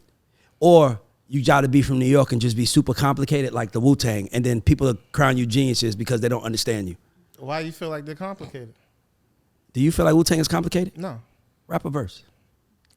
Well, we know how that's gonna go. We don't even have to do it. We know that's not gonna happen. That's not the Wu point. Tang like we're rapping the cerebral cortex, having it done like a bunch from raw sex, and like them niggas rap like military, like they telling codes to the military or some shit. Like and politicians are picking like Wu Tang was complicated, bro, and it wasn't great. It was just complicated, and it was over our head, and we didn't understand. was it. great. Huh? ODB was great. No. And by the way, Method Man is incredible, but I'm just saying Wu Tang as a whole is overrated as fuck, and if Wu-Tang was from New Jersey, if Wu-Tang was from New Jersey or from Mississippi, they wouldn't have been nowhere near as big. They was from New If York. ODB was from Mississippi, I would listen. That's one of my favorite I artists. said Wu-Tang. I argue ODB. He's part of Wu-Tang. Wu-Tang is overrated as far as being the bigness because they are super bro, I'm telling you something. That nigga Jay-Z said this shit the best. Just because the nigga don't understand what you say don't mean that you right. RZA was complicated. RZA, Jizza, like Baji. And my thing is this: is they? Now, did they have sauce? Absolutely. Were they cool as fuck? Absolutely. Were they dope as fuck? Absolutely. But musically, they were fucking overrated. Except for Method. I'm not saying. I'm saying Wu as a We whole. need some stars when we. Yeah, I'm about to say that's certain Every aspects Method of Man, you got Ghostface. No, Ghostface is cool. The opposite. Raekwon is cool. Raekwon and Ghostface is cool. Oh, you got a little handy on that. They cool to me. Like, listen, man, music is subjective. If I don't fucking, if all I'm saying is what I'm saying to you is that music to me is about relatability. I couldn't relate to nothing Wu-Tang said. Now that one record Ghostface had, All I Got Is You, where he's rapping about cereal, picking roach out the cereal box, that shit touched me because that was my life when I was a kid. But I'm saying overall as a whole, I was in high school when Wu-Tang dropped, and I remember and see, here's another reason why I'm super big on Southern pride, because New Yorkers were so arrogant about who they were that it was one of them things where it was like y'all were so arrogant that y'all didn't think that nothing can come and be better. And a bubble came around y'all because it was kind of like nothing is better than what we are or what we can be. But I'm saying, and here's another thing, just because you say something is overrated doesn't mean it's good. It's not good. It just means that I don't believe Wu-Tang is in the top 2 groups of all time. I don't think in the top 5. 5 groups? I would say probably top 10. Top 5 I can name 5 groups that I think is better than Wu-Tang. 5 5 groups? groups is better than Wu-Tang. Fake it easy. But mind you, notice what I said, guys. Chad, what I said that De La I Soul. think is better than Wu-Tang. De La Soul. No. To be honest with you, I wasn't even gonna go there, but you helped me though. A Tribe Called Quest. Stop throwing bones. Oh no, that is a because I was gonna go somewhere totally different, but let's do that. Let's name 5 groups better than Wu-Tang. Outkast, A Tribe Called Quest. That when you said De La Soul, I went to Tribe Called Quest. Run DMC. To me, Okay. nigga, and UGK and motherfucking A-Ball and MJG are A-Ball better than and Wu MJG, Tang. knock it off. Nigga, Nah, Wu Tang does not have a better album than A-Ball and MJG's Coming Out Hard. Nigga, I don't give a fuck. Listen, I love all music. 8 Ball and MJG Coming Out Hard is a better album than Wu-Tang 36 Chambers. Fuck with me if you want to. Nigga, you get some Southern people. I could take you to a world of people who will all agree with me. I personally like you. Nah. And here's the reason why it feels like blasphemy. Because Wu-Tang is from a bigger media market. How fucking dare you? They're from the fucking Mecca. Who cares? Just because they from the Mecca don't mean they're good. I just named 5 groups. You want me to name fucking 4 more to make sure they shut the top 10? Just to be like, yeah. Let's do it for shits and giggles. For shits and giggles. I think, I'm gonna piss y'all off. I think 3 6 Mafia is better than Wu-Tang. Naughty by Nature is better than Wu-Tang. I think 3 6 Mafia is way better than Wu-Tang, and today's time is proving it because how many people are remaking Wu-Tang records or Wu-Tang style records in 2023? Nigga, everybody's making 3 6 Mafia music in 2023. Travis Scott, Megan Thee Stallion, everybody. I think Wu-Tang started like early drill is Wu-Tang. Like if you think about what drill music is now, like it's the evolution of what Wu-Tang. And by the way, was. I think Wu-Tang is a top 10 hip hop group of all time, for sure. And if y'all make this clip, y'all want to add that because I don't want to show I'm disrespecting. But what I am saying, RZA definitely gonna hit you. Who? RZA gonna hit you. No, I'm saying they're overrated, but I do think they're in the top 10. You know what else I think is overrated? Ooh. Let me not do that. I say that for the next. Naughty by Nature not overrated. I fuck with Naughty by Nature. Don't say that. I was gonna say the mighty Dr. Dre, but we'll talk about that next week. He's overrated to me. The Chronic was hard, bro. I think Dre is overrated to me. I think Dre is once again. Do I think Dre is top 5 all time? Yes, but people put him as number Dre 1. gave us Super and I don't think too. he's number 1. About Dr. Dre? Or? Yeah, producer wise, I think Timbaland and Pharrell and the Neptunes are better producers than Dre. I don't care what you say. I just think Timbaland and Pharrell, to me, are better producers. They might not have the catalog Dre got because what Dre did, that they chased singles and Dre built artists. Right.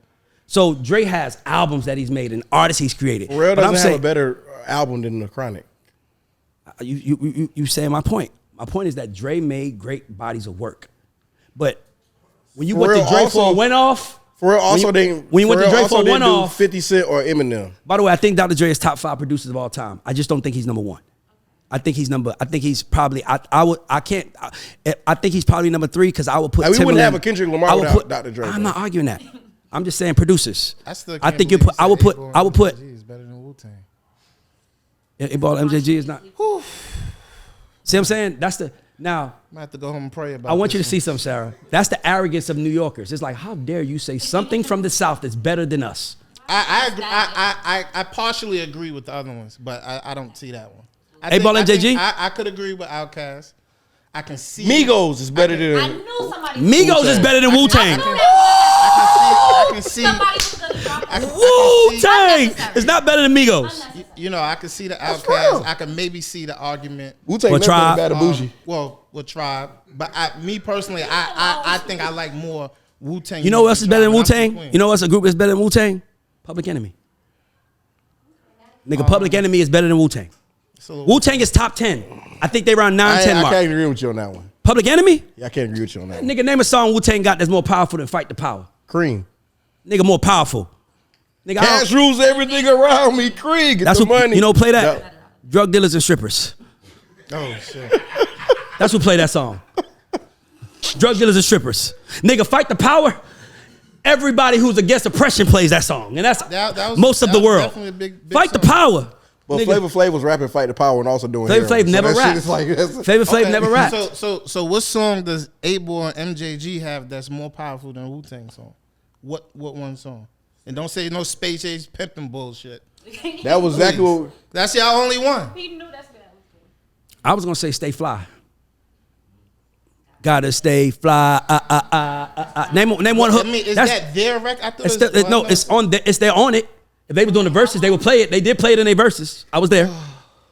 My point is that, dog. When I think of that Wu-Tang, record, I think of Wu-Tang was. Let me tell you what Wu-Tang was. So I could. I would ODB sum is it the up. best person out of Wu-Tang. Wu-Tang is Golden Goose. Y'all know Golden Goose, the I like clothing Golden line. Goose. The clothing line that make dirty sneakers. And they say I it's like dirty. Golden Goose. That's why it cost $700. Wu-Tang is like, they so different, they gotta be the best. Is RZA an amazing producer? Yes. Is Method Man incredible? Yes. Is fucking nigga, I love ODB. I fuck with Raekwon and Ghostface. But I'm saying it's Method up here, ODB, Ghostface and Raekwon, and then the rest of them, they could come in here right now and I'll be asking, do I need anything? Are they at the right place? Like, I don't even know that they artists. Damn, bro. And I'm not being disrespectful. I'm being honest. Wu-Tang Clan never made a song that registered with me. Like, it was always complicated. Always felt like they were talking like at this level of 5%ers that wasn't for the rest of the world. And for me, it didn't make sense. And I feel like a lot of people bought into it in the South, especially in the rest of the world, because they were from New York and they had New York. But being that someone that was from New York, that came to Atlanta, and I was around, Wu-Tang album dropped around 94. 93, 94. I was a freshman. Either I was a freshman in high school or freshman or eighth grade. And I remember when they dropped, I remember being in the locker room and niggas was talking about how dope Wu-Tang was. And I was like, do they even know what they're talking about? Well, I think that like some of their talk of like the spirituality and stuff like that influenced a lot of what we saw when, you know, Dre and with Goody Saw. Mob with the Don't say, no, don't do that. You know, why say not? Saw. Saw. Know why I want you to say Saw? Because when it comes to 3 6 Mafia, 8-Baller, MJG, and everybody who I name, that's what we're still seeing. It's still a footprint for them right now. Right now, it's still a footprint. Like, their footprint is still on the necks of the culture right now. Nobody's trying to be Wu-Tang. They were on their own. We see people trying to be the Fugees. But I like I said, I think for Wu-Tang, I think what we're seeing from, like, there's nobody trying to be a collective group like 2-9 that. was just as good as Wu-Tang. 2-9 was just as good as Wu-Tang. But they was from Atlanta. And if they were from Atlanta, if they was from New York, I think they would have been bigger. I think ASAP Mob is better than Wu-Tang. If that's what you're like, if you want to compare a New York group, ASAP Mob is definitely better than Wu-Tang. I like this show. This is my favorite show we ever shot. And nigga. the only reason I would say that, favorite show we ever shot. The only reason I would say ASAP Mob is because ASAP Mob actually, like, their stuff resonated in the South. Like ooh, ASAP Rocky actually, you could tell that he was. I got an idea. We should play the Culture Report. We should do names and say GOAT or underdog. Sorry. ASAP versus Wu-Tang. Who's the GOAT? Who's the underdog? ASAP is the underdog. Wu-Tang's the GOAT. Wu-Tang and Outkast. I like ASAP though. Hey, ASAP, I ain't gonna lie. ASAP actually. Nigga, I ain't gonna. You know what? New York group. You know what's better than? You know, I can name 5 South. New York groups that was better than Wu-Tang. 5 New York groups. I can name 5. 5 is crazy, Ray. 5 right now. 5 is crazy. 5 right now. Name 5. Just name 5. No, I'm gonna name, but Public Enemy. No, I named everybody. Public Enemy is better. Run DMC. Public Enemy. Tribe Called Quest.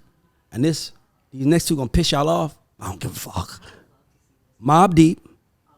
And G-Unit.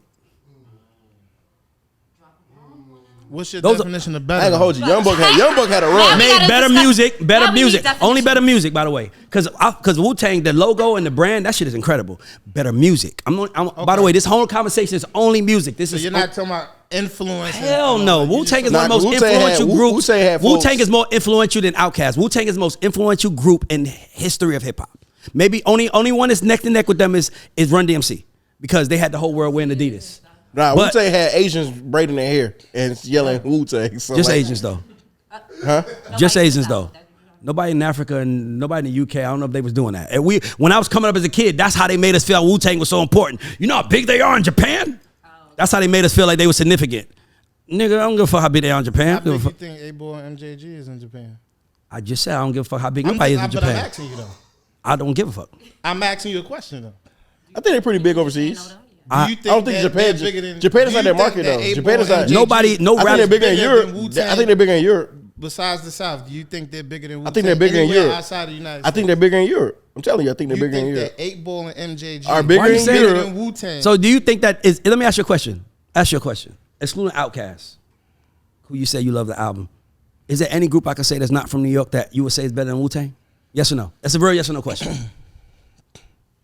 I have to really think about that. So just now, All right, so think. Jack, Answer the while you question. think about that, I want to move on to American Godfather. Present it. I asked in text message. Nobody wrote me back.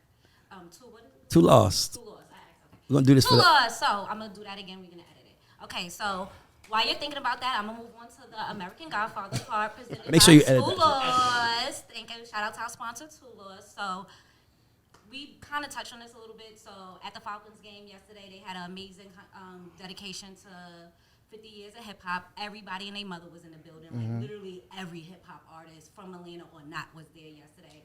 But that didn't get to make the blogs because an incident happened between T.I. and his son. So he went live, and they were live the whole day pretty much. It looked really good. It looked fun. And then it seemed like they were joking with King about his upbringing, and he kind of took it a little personal. And then, I don't know, but they said he kind of shoved his mother a little bit, and that's when T.I. they started having a back and forth. So everybody's had their point of views and has been kind of chiming in about this, if he's just a spoiled kid, if T.I. kind of dropped the ball somewhere. Charleston White jumped in and said that he warned us last year that T.I. needed to kind of give him a butt whooping. So how do we feel about this? As a father, what are we taking away from this? What do you see in the son's behavior? Do we think T.I. dropped the ball anyway? How should they handle this as a family moving forward? So this is no secret that I've always, my whole life, had a thing for women. And you know, they say at some point in time, you're gonna have somebody come by and back and haunt you for all the shit you did. My daughter is that for me. My daughter got me fucked up. It's like I look at women different because of my daughter now. She made me a better person. King is that for T.I. He's T.I. Jr. Like, I know it probably frustrates Tip because it's like, damn, nigga, like, I worked hard so you didn't have to act like me.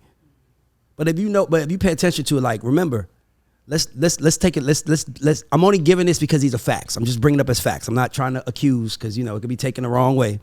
But Shawty Lowe's most famous line is what? You should know. Shawty Lowe's most famous line. What's his most famous line? Must be two sides. Yeah. Why did he say that line? Because T.I. said he was from Bankhead, but they said he was really from the South. By the way, I went to middle school with Tip. He went to McNair with me. So here's what I'm saying. T.I. was a kid that wanted, if he lived off Riverdale, he wanted to be Bankhead. He wanted to be that. He wanted to go, I mean, he was that was his comfort zone. I'm a street nigga. I want to go sell dope on Bankhead, for whatever he was doing. I'm just saying, this is shit that we've always known. King is that. King is like, I wasn't that big as house. I was at my grandma's house. I was in bando fighting. Like, nigga, that's T.I. He's like, I don't want to be in this mansion. I like, want to be with yeah, that's what I'm saying. So I think as Tip, man, y'all forget Tip is the same person that was in and out of trouble. He just matured. And we tend to forget that. And he did a whole lot of work to change his image, which was good. But nigga, let's not forget, Tip was a wild young nigga. Nigga, I remember being in the bootlegger. Because I don't know if y'all know, I used to sell porn back in the day in front of the discount mall. Oh, shit. I never tell y'all my soul porn story.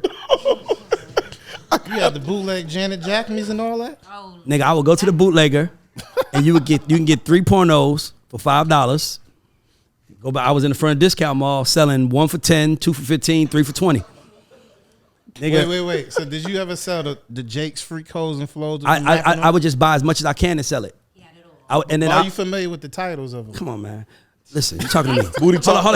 Here's my point. I remember I was in front of the discount mall, and my uncle, who I looked up to, I don't know this story. He tell me this later. He sees me in front of the discount mall selling pornos with Timothy and Tehran standing with me.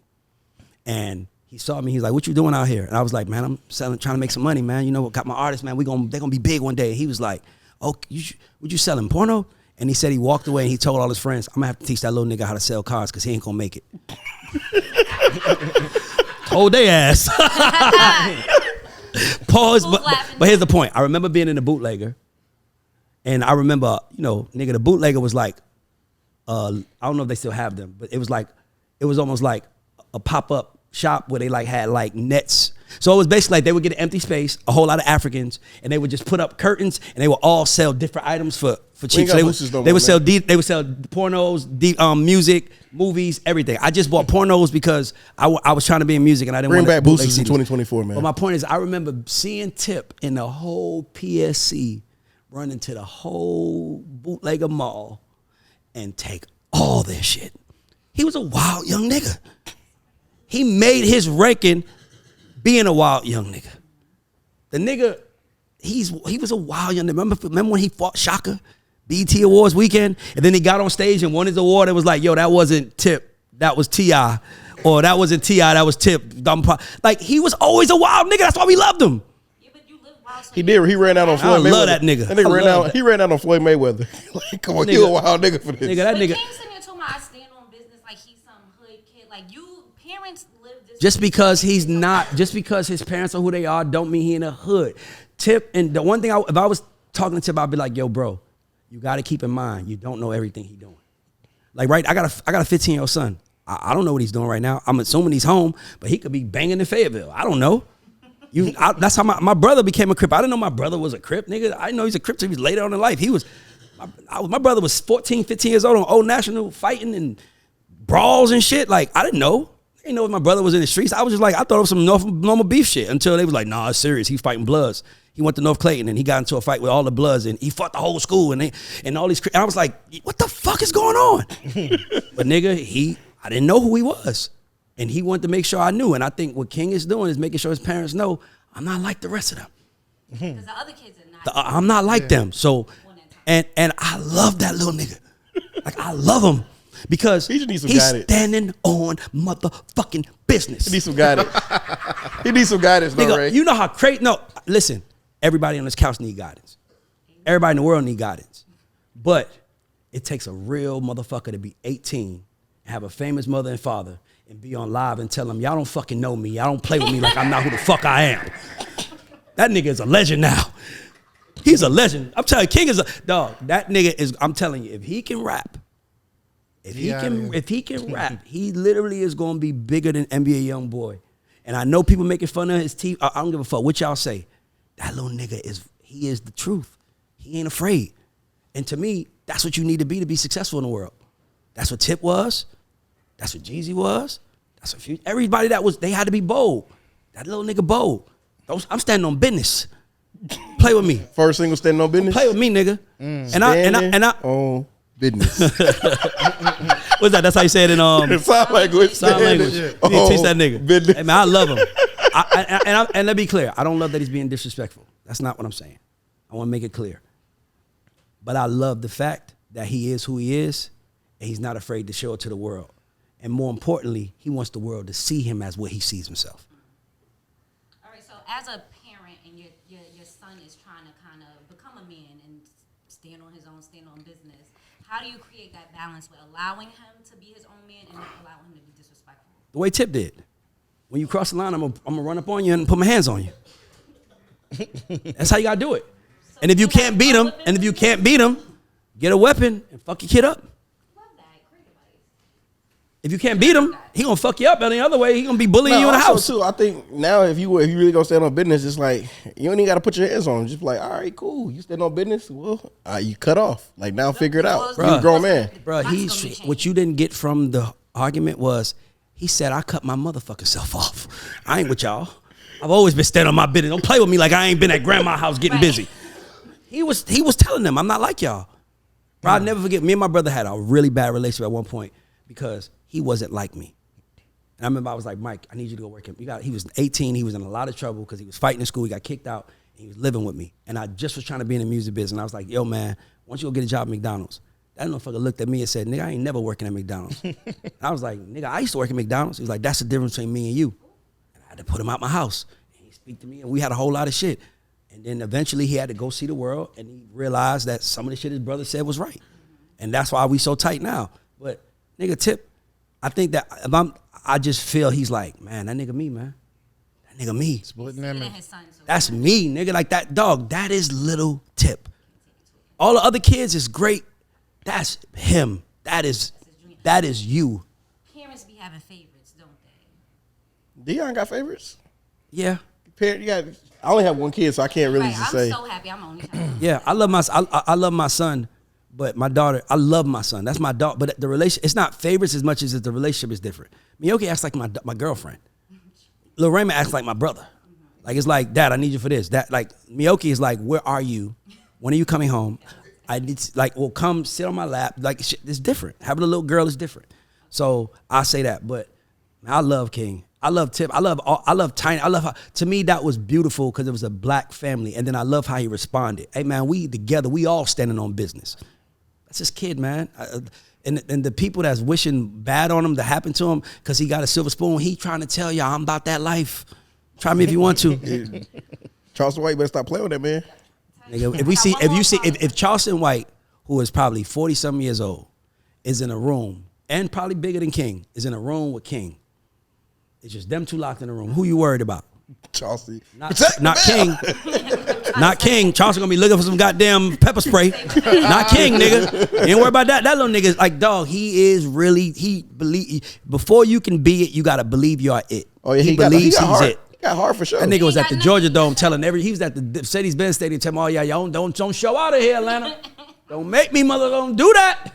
Like, I fuck with him. All right, so there was a mother who was brutally honest about her son's dreams. He wanted to play football, and the son is on a basketball team, and the father's a coach. The mom tells the son, like, you're never going to be LeBron James. Your father is a coach, and you don't even start. Do you think that... Hold on, what? She said told you're not LeBron James. Your father's a coach, and you don't even start. So pretty much saying, like... He giving him favoritism. No, No, Not giving he's him. not starting. You're not starting, and your father's the coach. Pretty much saying, Okay, like, yeah. you're In not... other words, So nigga, you what was need she to saying? She saying pivot. what? That he's not a good basketball player. You're not going to make it to the NBA. I appreciate it. I appreciate We're saying, mothers. is it too rude? Like, That's- where do you draw the line between supporting your kids and being realistic? No. The reason why the world is so messed up right now is because Kids going to American Idol. no, the reason why the world is so messed up. One of the reasons I'm gonna have a whole long list, but one of the top things on the list is inclusion. Everybody, there can be so much inclusion that you start excluding people, and that's what's really happening. Where now everybody got to get a trophy. Now the 15th place trophy, like because you don't want no one to walk away with nothing. But those walking away with nothing moments is what makes champions. So the most famous basketball player to ever live is Michael Jordan. His most famous failure was he got cut by a basketball coach in high school. I'm about to say, so that if anything, that little kid should be like Going hard. This should be his motivation. Be like, this should be his story, saying like, my mama said, I went viral because my mom said that I was a bum ass nigga and my dad was a coach. But Like, here's another thing: if you, who's the best fighter in the world right now? Who's considered the best fighter in the world? no, Terrence Crawford. Bud. Yeah, Bud mom told him you ain't gonna never be the champion. absolutely. And he wanted to prove that he can. But that's my point. Failure and rejection creates greatness. And we're trying to get rid of both concepts in today's society. We're trying to, and you gotta fail. You gotta hit your head. You gotta fuck up. You gotta fucking go through it. And I feel like we gotta allow that to happen. And these parents who are living vicariously through their kids and trying to force them into places and worlds that they don't want to be, or to me, it's just dumb. So I respect that mom for telling her son the truth. She not you coddling. need to tell him. She not coddling at all. But No, I agree. I think that, but you have to know your kids too. You have, like, some people will use rejection as motivation, and some of them will just crumble. So, like me, you tell me I can't do something, I'm gonna go do it. I'm gonna find a way to go do it. Some people be like, oh, I guess I can't do it. You have to know your kid too. So in parenting, know which type of child you have, like, and break the. I get an example. I shouldn't do this, but I'm gonna do this. Because 2 years in a row, my son tried out for basketball. Both times he didn't make it. Now, of course, I love my son, but his mother was like, "Call him. He's so down." I'm like, "Down about what? He didn't make the team, man. Fuck out of here, yo, man. Hey, look, man. Did you think you was gonna go pro? Because if you thought you was gonna go pro, instead of worrying about making a team, you need to go work. But bro, do you realize how many other jobs are in the world? Do you realize, not in the world, do you realize how many other jobs are in the actual sport you want to be in? You can be like Eric Spoelstra. You got white men who are in the NBA coaching at 31 years old. You got white men coaching at 31 years old, right? Why are they coaching at 31? Because they knew at 17 that they weren't going to go pro. And they was like, well, I'm going to learn the game because I want to be around the game. And to me, I feel like white people, I mean, if your son didn't make the team, tell him he's not good enough, and he might be able to coach. He might be able to do I'll a give you a great training. example. Deion Jr. He played football too. He played at SMU. but he wasn't that good of. He was good, but he wasn't that good of a player. So he knew he wasn't going pro, but he was actually really good on the creative side. On the creative side, he was really good. So like now, he's in charge of all of Colorado's media. Like he runs the media department. So like, it's not saying like you gotta be set realistic expectation and not call your son. Like I promise you, Deion never told him like, hey man, you gonna be one of the ones. He told him straight up, bro. Like, but that's what life's about. You had your fun. Life's about being honest.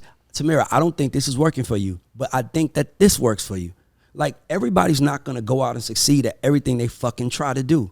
And if you succeed the first time, you're gonna be one of the worst people in history because you're gonna think you're special and you're not. You just got lucky.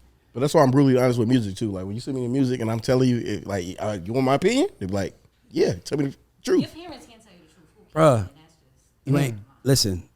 It's in my bio. Most famous story in my bio. I only have one story in my bio, and it's when I was 14 years old. I wanted to play basketball. I went to my coach. Asked me. I didn't even want to go tell him. I was afraid to even say it out loud. My coach asked me. My name was Tiny Mike in school. He called me that because I was really little. Tiny Mike. He would call me Tiny Mike because he was like, "You so small." Because I was really small. Oh shit! Like I was like the smallest kid in the class for like all my years. I was always the smallest kid in class. And he was like, "Tiny Mike, what you want to be when you grow up, man?" I was like, "Man, I want to be a basketball player." That nigga, Coach Boydstone, Joby Boydstone, that nigga looked me and he was, before he can get his words out of his mouth, he was shaking his head no. I mean, I already knew it was coming out of his mouth, but it was like, that ain't gonna happen, man. I gotta tell you, that's not gonna happen. You don't think so? Nah, nigga, that was what I needed to hear because I wanted it, but I needed someone who I knew better to tell me that I couldn't have it.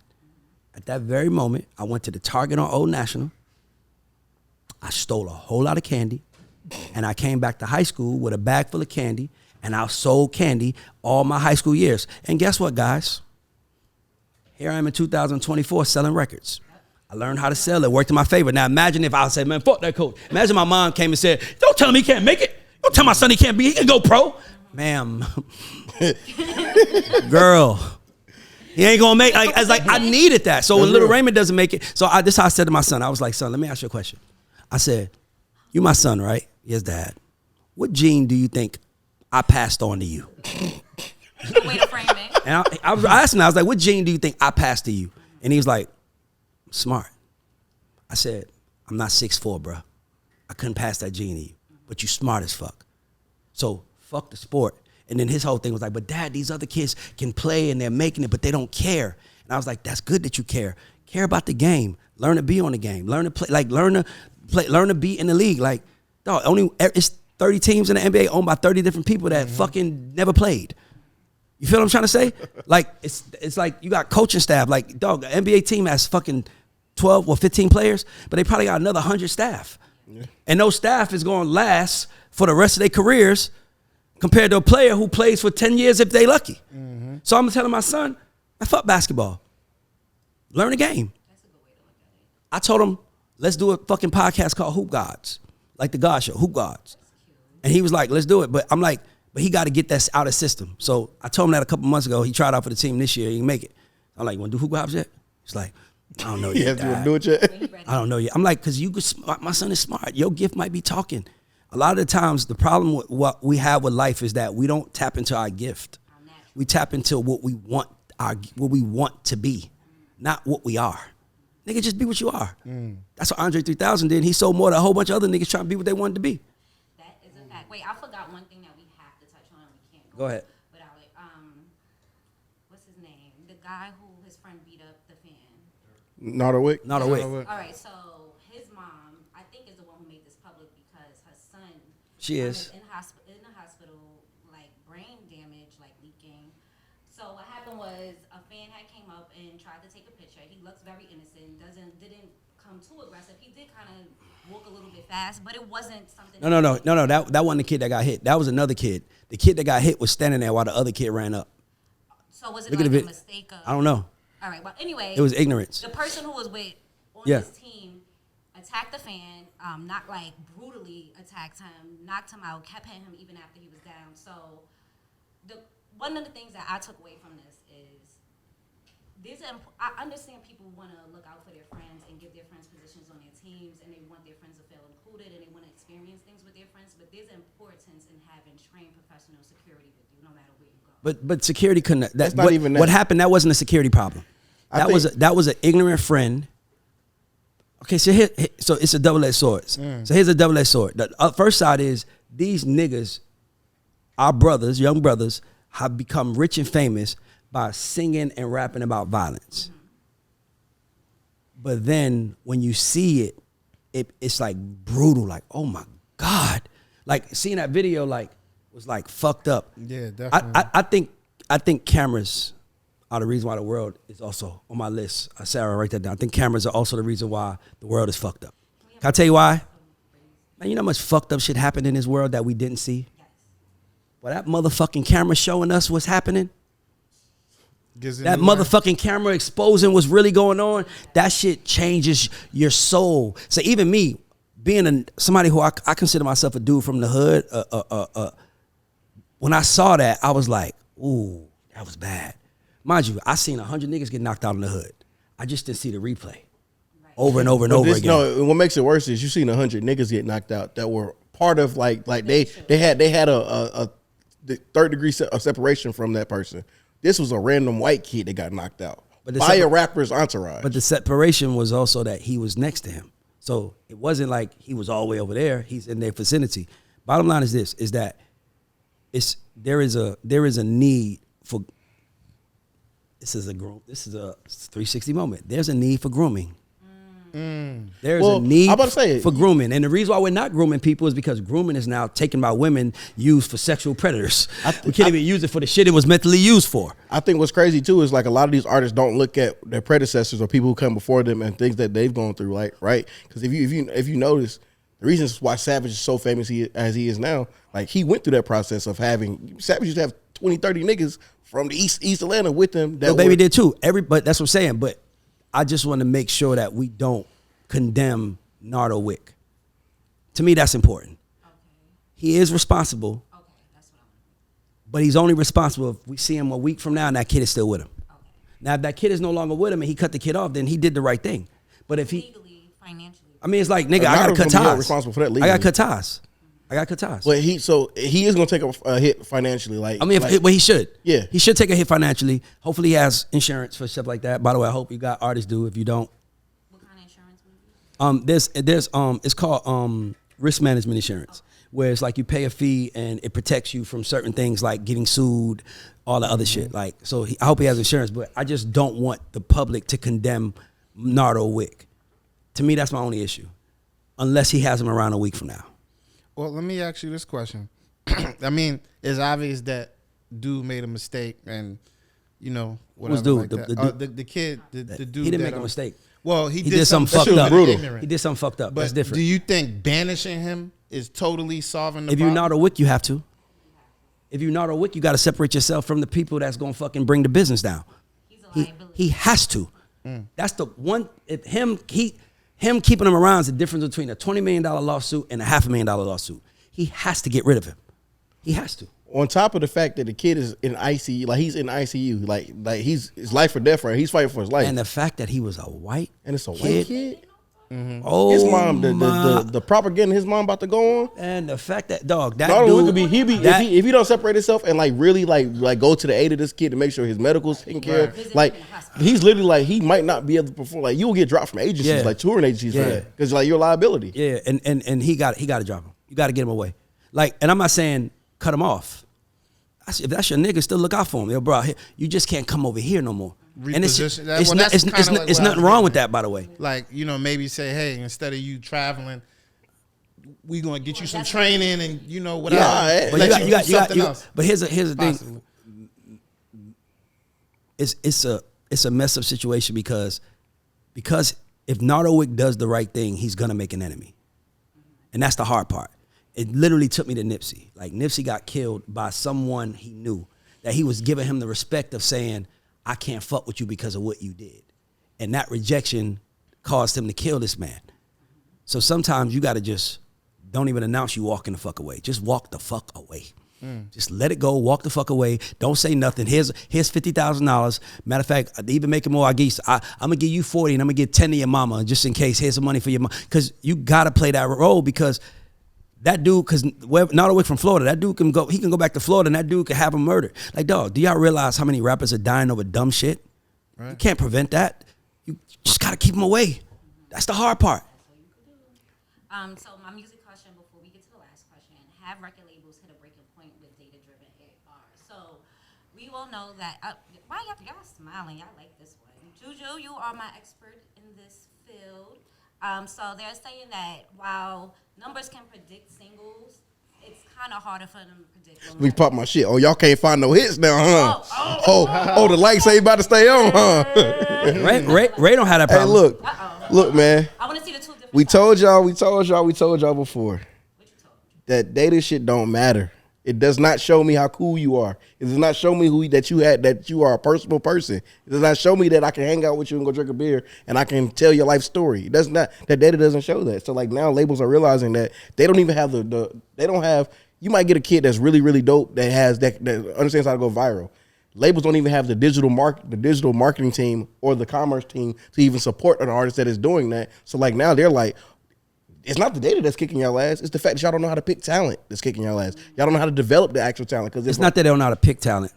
They're not how to groom talent. They're not a groom. Yeah, they don't have to. So that's why I said. That's why I use the word develop, because they don't know how to develop shit. So literally, don't be afraid to say. You might look. We're gonna bring grooming back. Look, you get an artist. You get an artist that men are taking grooming back. Because the reality is, it's a skill for an artist like a Casanat, right? Let's say Casanat decides he wants to be an artist, right?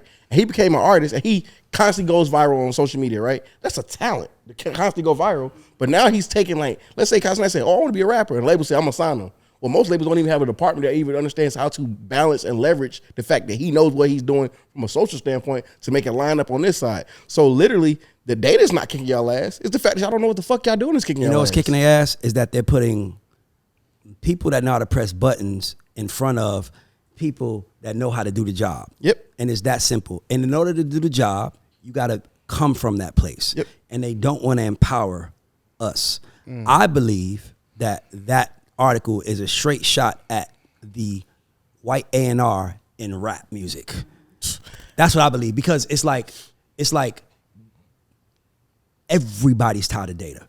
And the data guys are never the coolest guys. They're just guys that understand how to scrape information and get numbers. The data, by the way, you want to make the music business better, here's what you do. Give the data their own department, and all they do is send the A&Rs and shit, and the A&Rs got to pick. But the minute that they started letting, it's about 3 or 4 labels right now that the head of the label was a data A&R. Right now. The head of the label was a data A&R. It's labels that are solely built on data. That's what I'm saying. Like, for real. So my thing is, none of those labels, they suck. And the reason why they suck is because just because someone can spot, is trained, not someone can spot, someone is trained to spot a spike in numbers, doesn't mean that person is trained to groom and develop artists. That shit is a skill. Shit's a skill. And I'm telling you, I took years of sitting under D. Angeletti, sitting under L.A. Reid, sitting under Dr. Luke, sitting under fucking with Timbaland, sitting under Sha Money, all these guys that I learned A&R from. Thank God for them, by the way. And those guys all are not running companies right now because data is running the show.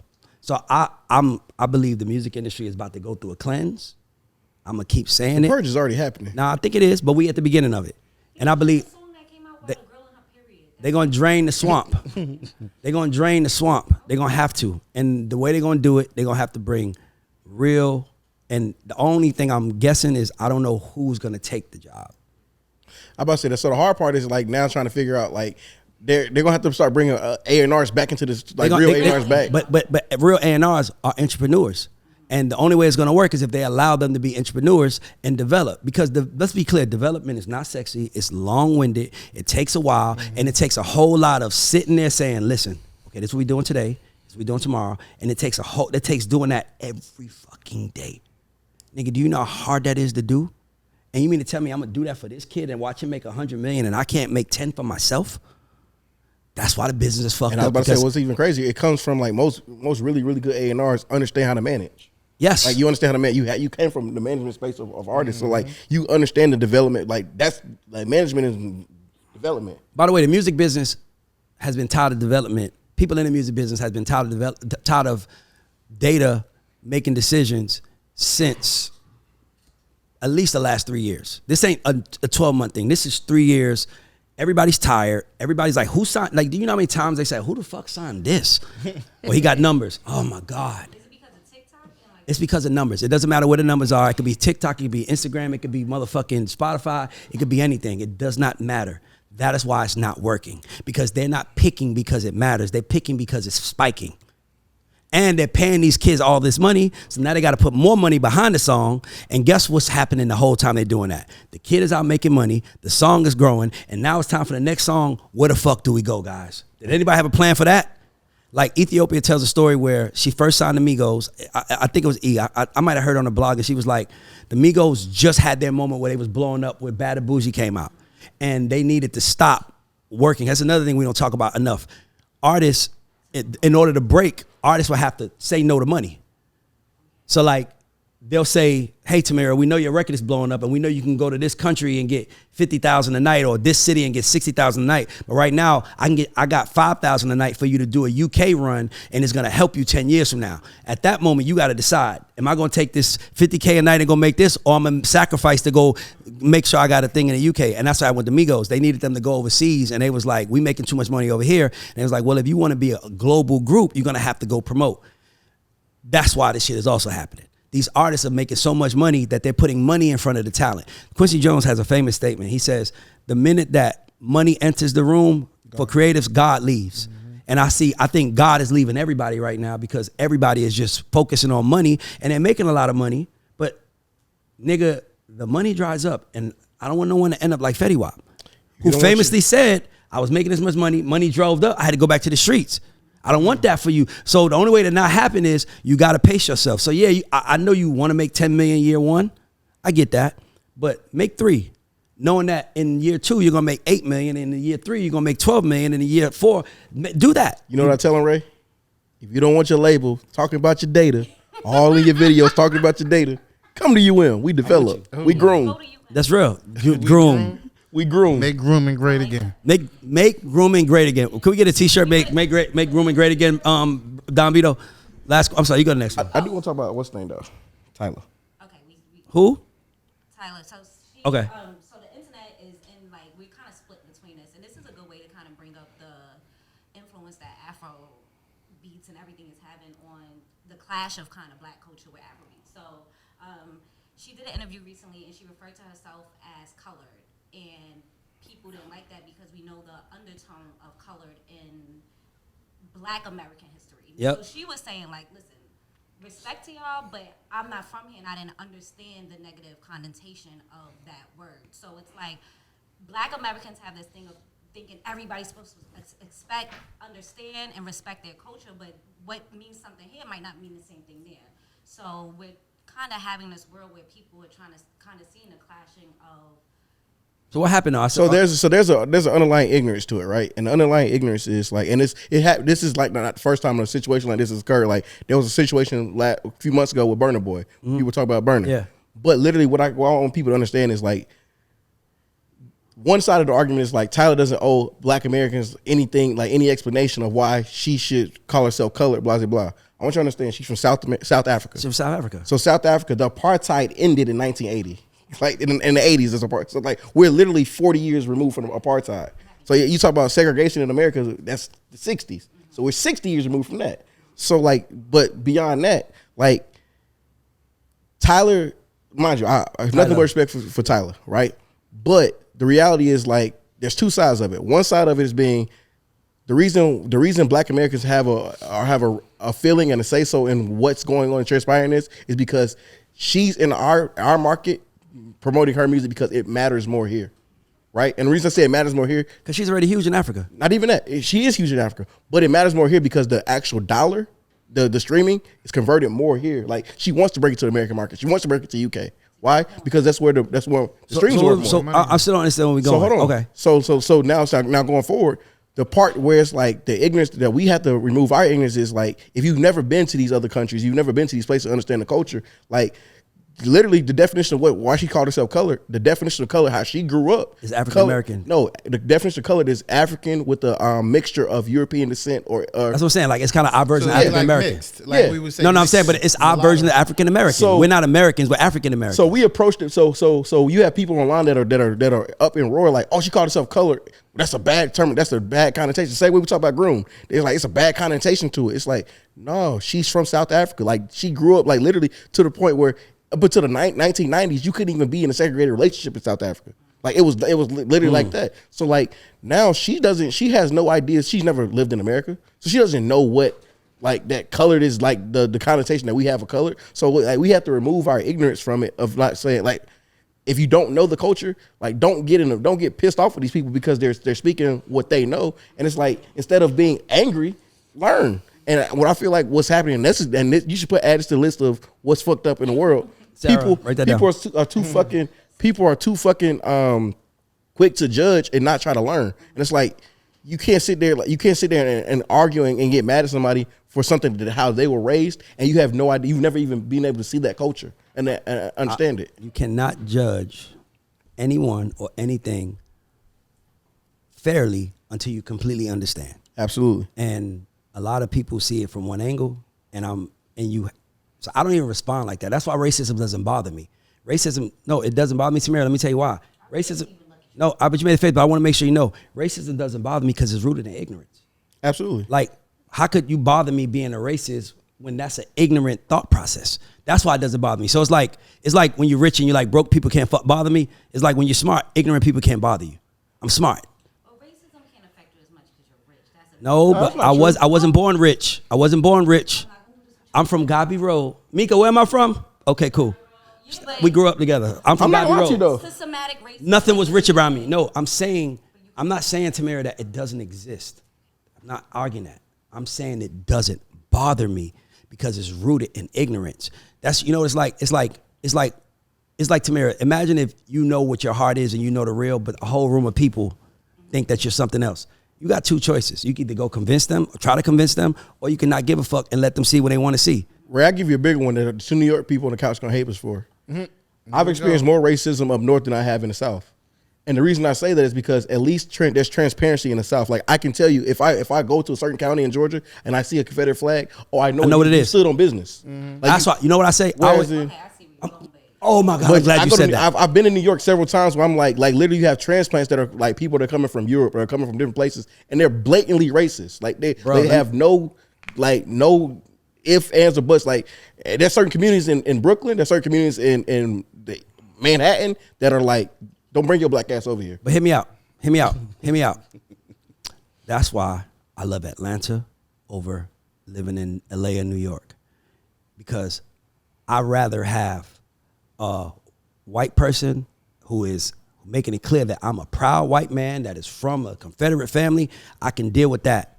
That's a much better starting point than those blue Democrat white folks that voted for Obama but won't give a black person a promotion or let them run their company. Covert racism. Those are, to me, that's the worst kind of racist because they're your friend until you want, like, it's like Juju my nigga until Juju say, Ray, can I borrow $500? We ain't friends like that. You know what I'm saying? And to me, I think black people in America are going to strive when we only look at black people in America. I think if we only look at black people in America, that's why I got so mad when you said Asians. I'm like, fuck them. They got their shit together. We got to worry about us. And the only way we as black people in America is going to win is if we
exception. That's why we're letting you in. And what happens is that now you almost like lost now because you like, I don't know why I'm the exception. I'm the golden boy. I don't know why. I'm still black. It's like me. White people in the music business loved me until I wrote a letter saying, "Dear white music executives, here's the struggle that black people go through." Then I was the enemy. You ain't my motherfucking friend. Because Tamira, if you came and said, I wrote a letter to me, or everybody in here was like, how hard it is being a woman in the podcasting world, if I think you're the enemy, if I get mad at you for doing that, then I was your enemy from the jump. I want you to stay in your fucking place. You stay in your fucking place. Don't tell me what you, and to me, that's what I have a problem with. That's why I like Atlanta better. Because at least Atlanta, I know what it is. Yeah, like I can see if you got the Confederate sticker on the back of your truck, hey, I know how to approach you. Yep. Whereas if I'm on the subway and you giving me this evil look the whole time, I'm like, damn, what's up? Yeah, but like, they, you know what it is? They don't want you. You ever seen that movie Cruel Intentions? Yes. Remember the scene where the white woman found out the black kid that was tutoring her son was dating her daughter, and the girl told her, and she thought, because he was like 3 or 4 years older, and she was like, "I'm sorry to tell you, but your daughter's sleeping with this guy." And she's like, "What? He's messing with my daughter?" And she was like, "Yeah, I know he's so much." She said, "Black." Right. You said, hold on, that's not where I was going. I thought I was gonna say older, but okay, you said black. You see what I'm saying? So for me, it's like I like transparency, but Tamara, we can wrap it up. Okay. Yeah. And So Tyler, keep doing what you're doing, man. Like everybody, y'all just stop being ignorant. I was gonna say black people need to stop being outraged about everything except for the things that we need to really focus on. But that's another story for another day. In closing, who could go against the Dungeon family in the verses? That is not where I thought that was going. They getting smoked. They get smoked like a pack See, of I cools. like that Ray's actually thinking about. You ever seen a mechanic change the oil with a cigarette in his lip? I think if you go against, I think if Wu-Tang, if I'm sorry, not Wu-Tang, if Dungeon Family, only person that I think Dungeon Family could go against the verses with, and it's gonna be entertaining. Y'all gonna get so pissed at me. Dr. Dre. The Dungeon Family and Dr. Dre go head to head. Can I tell you why I say Dr. Dre? Snoop. No, because Dr. Dre made albums. He didn't make singles. The Dungeon Family made albums. And they'll make, you gotta remember, like they got hits like Waterfalls, but they also got records like Funky Ride on Outkast album that is like classic. What about G Unit? I think G Unit can it'll be interesting. Against the Dungeon Family? I think it'd be, the reason I say I think it'd be interesting because you have other elements like you have like Young Buck went on a run. Lloyd Banks had a. Well, let me ask you a question. Nah. When you say Dungeon Family, so you're talking about the artists Goody Mob. and the producers and everything? He doesn't understand. Dungeon Family is Future. a collective. I know what the Dungeon Family is. So why are you asking that question? Because I'm confused. it could be different layers to if she's talking about the whole And that's why- collective and that's why I'm or telling- is it just artists or is it artists and produce? I don't know. She So said, that's why I asked you specifically. she said the Dungeon Family, which means everybody under it. Okay, there's nothing wrong with asking. The No, I know, questions, but I'm being saying clear. when I heard Dungeon Family, So technically, G Unit will be under the Dre umbrella. Technically. nah, Why not? That's 50. really? That's 50 That Cent. is after. We not talking about label Dungeon Family. We talking about producers. But if you say that's what I was Dungeon, thinking but you just said umbrella. said You artist, said umbrella. umbrella. You said if you say No, that's what umbrella. I'm saying. Shady Aftermath is If Dungeon Family That's went Eminem. if That's- Dungeon Family went against G Unit, they will fucking destroy them. It's not even close. I don't think people understand what the Dungeon Family has done. So that's so Ray. There's a difference though. So G-Unit wouldn't be separate. It would be Aftermath. it would be Aftermath. It wouldn't be. It'll be the umbrella. You of didn't say Aftermath. would they go against Aftermath. You said would they go against G Unit. Well, I'm saying it now. I mean, yeah. Rewording Aftermath. the question. Listen, man, I'm gonna ride for the South no matter what. I would say another. I say another interesting battle that will be interesting to see is Slip and Slide. And the only reason I say Slip and Slide because you have Ross that came under that lineage. You have Trina. You have Trick Daddy. You have I'm not gonna lie to you. That Plies. like you have See how New Yorker did that? By the way? I would when say- when no, he I said would slip and say- slide, I want y'all to Plies zoom in on his face. Listen.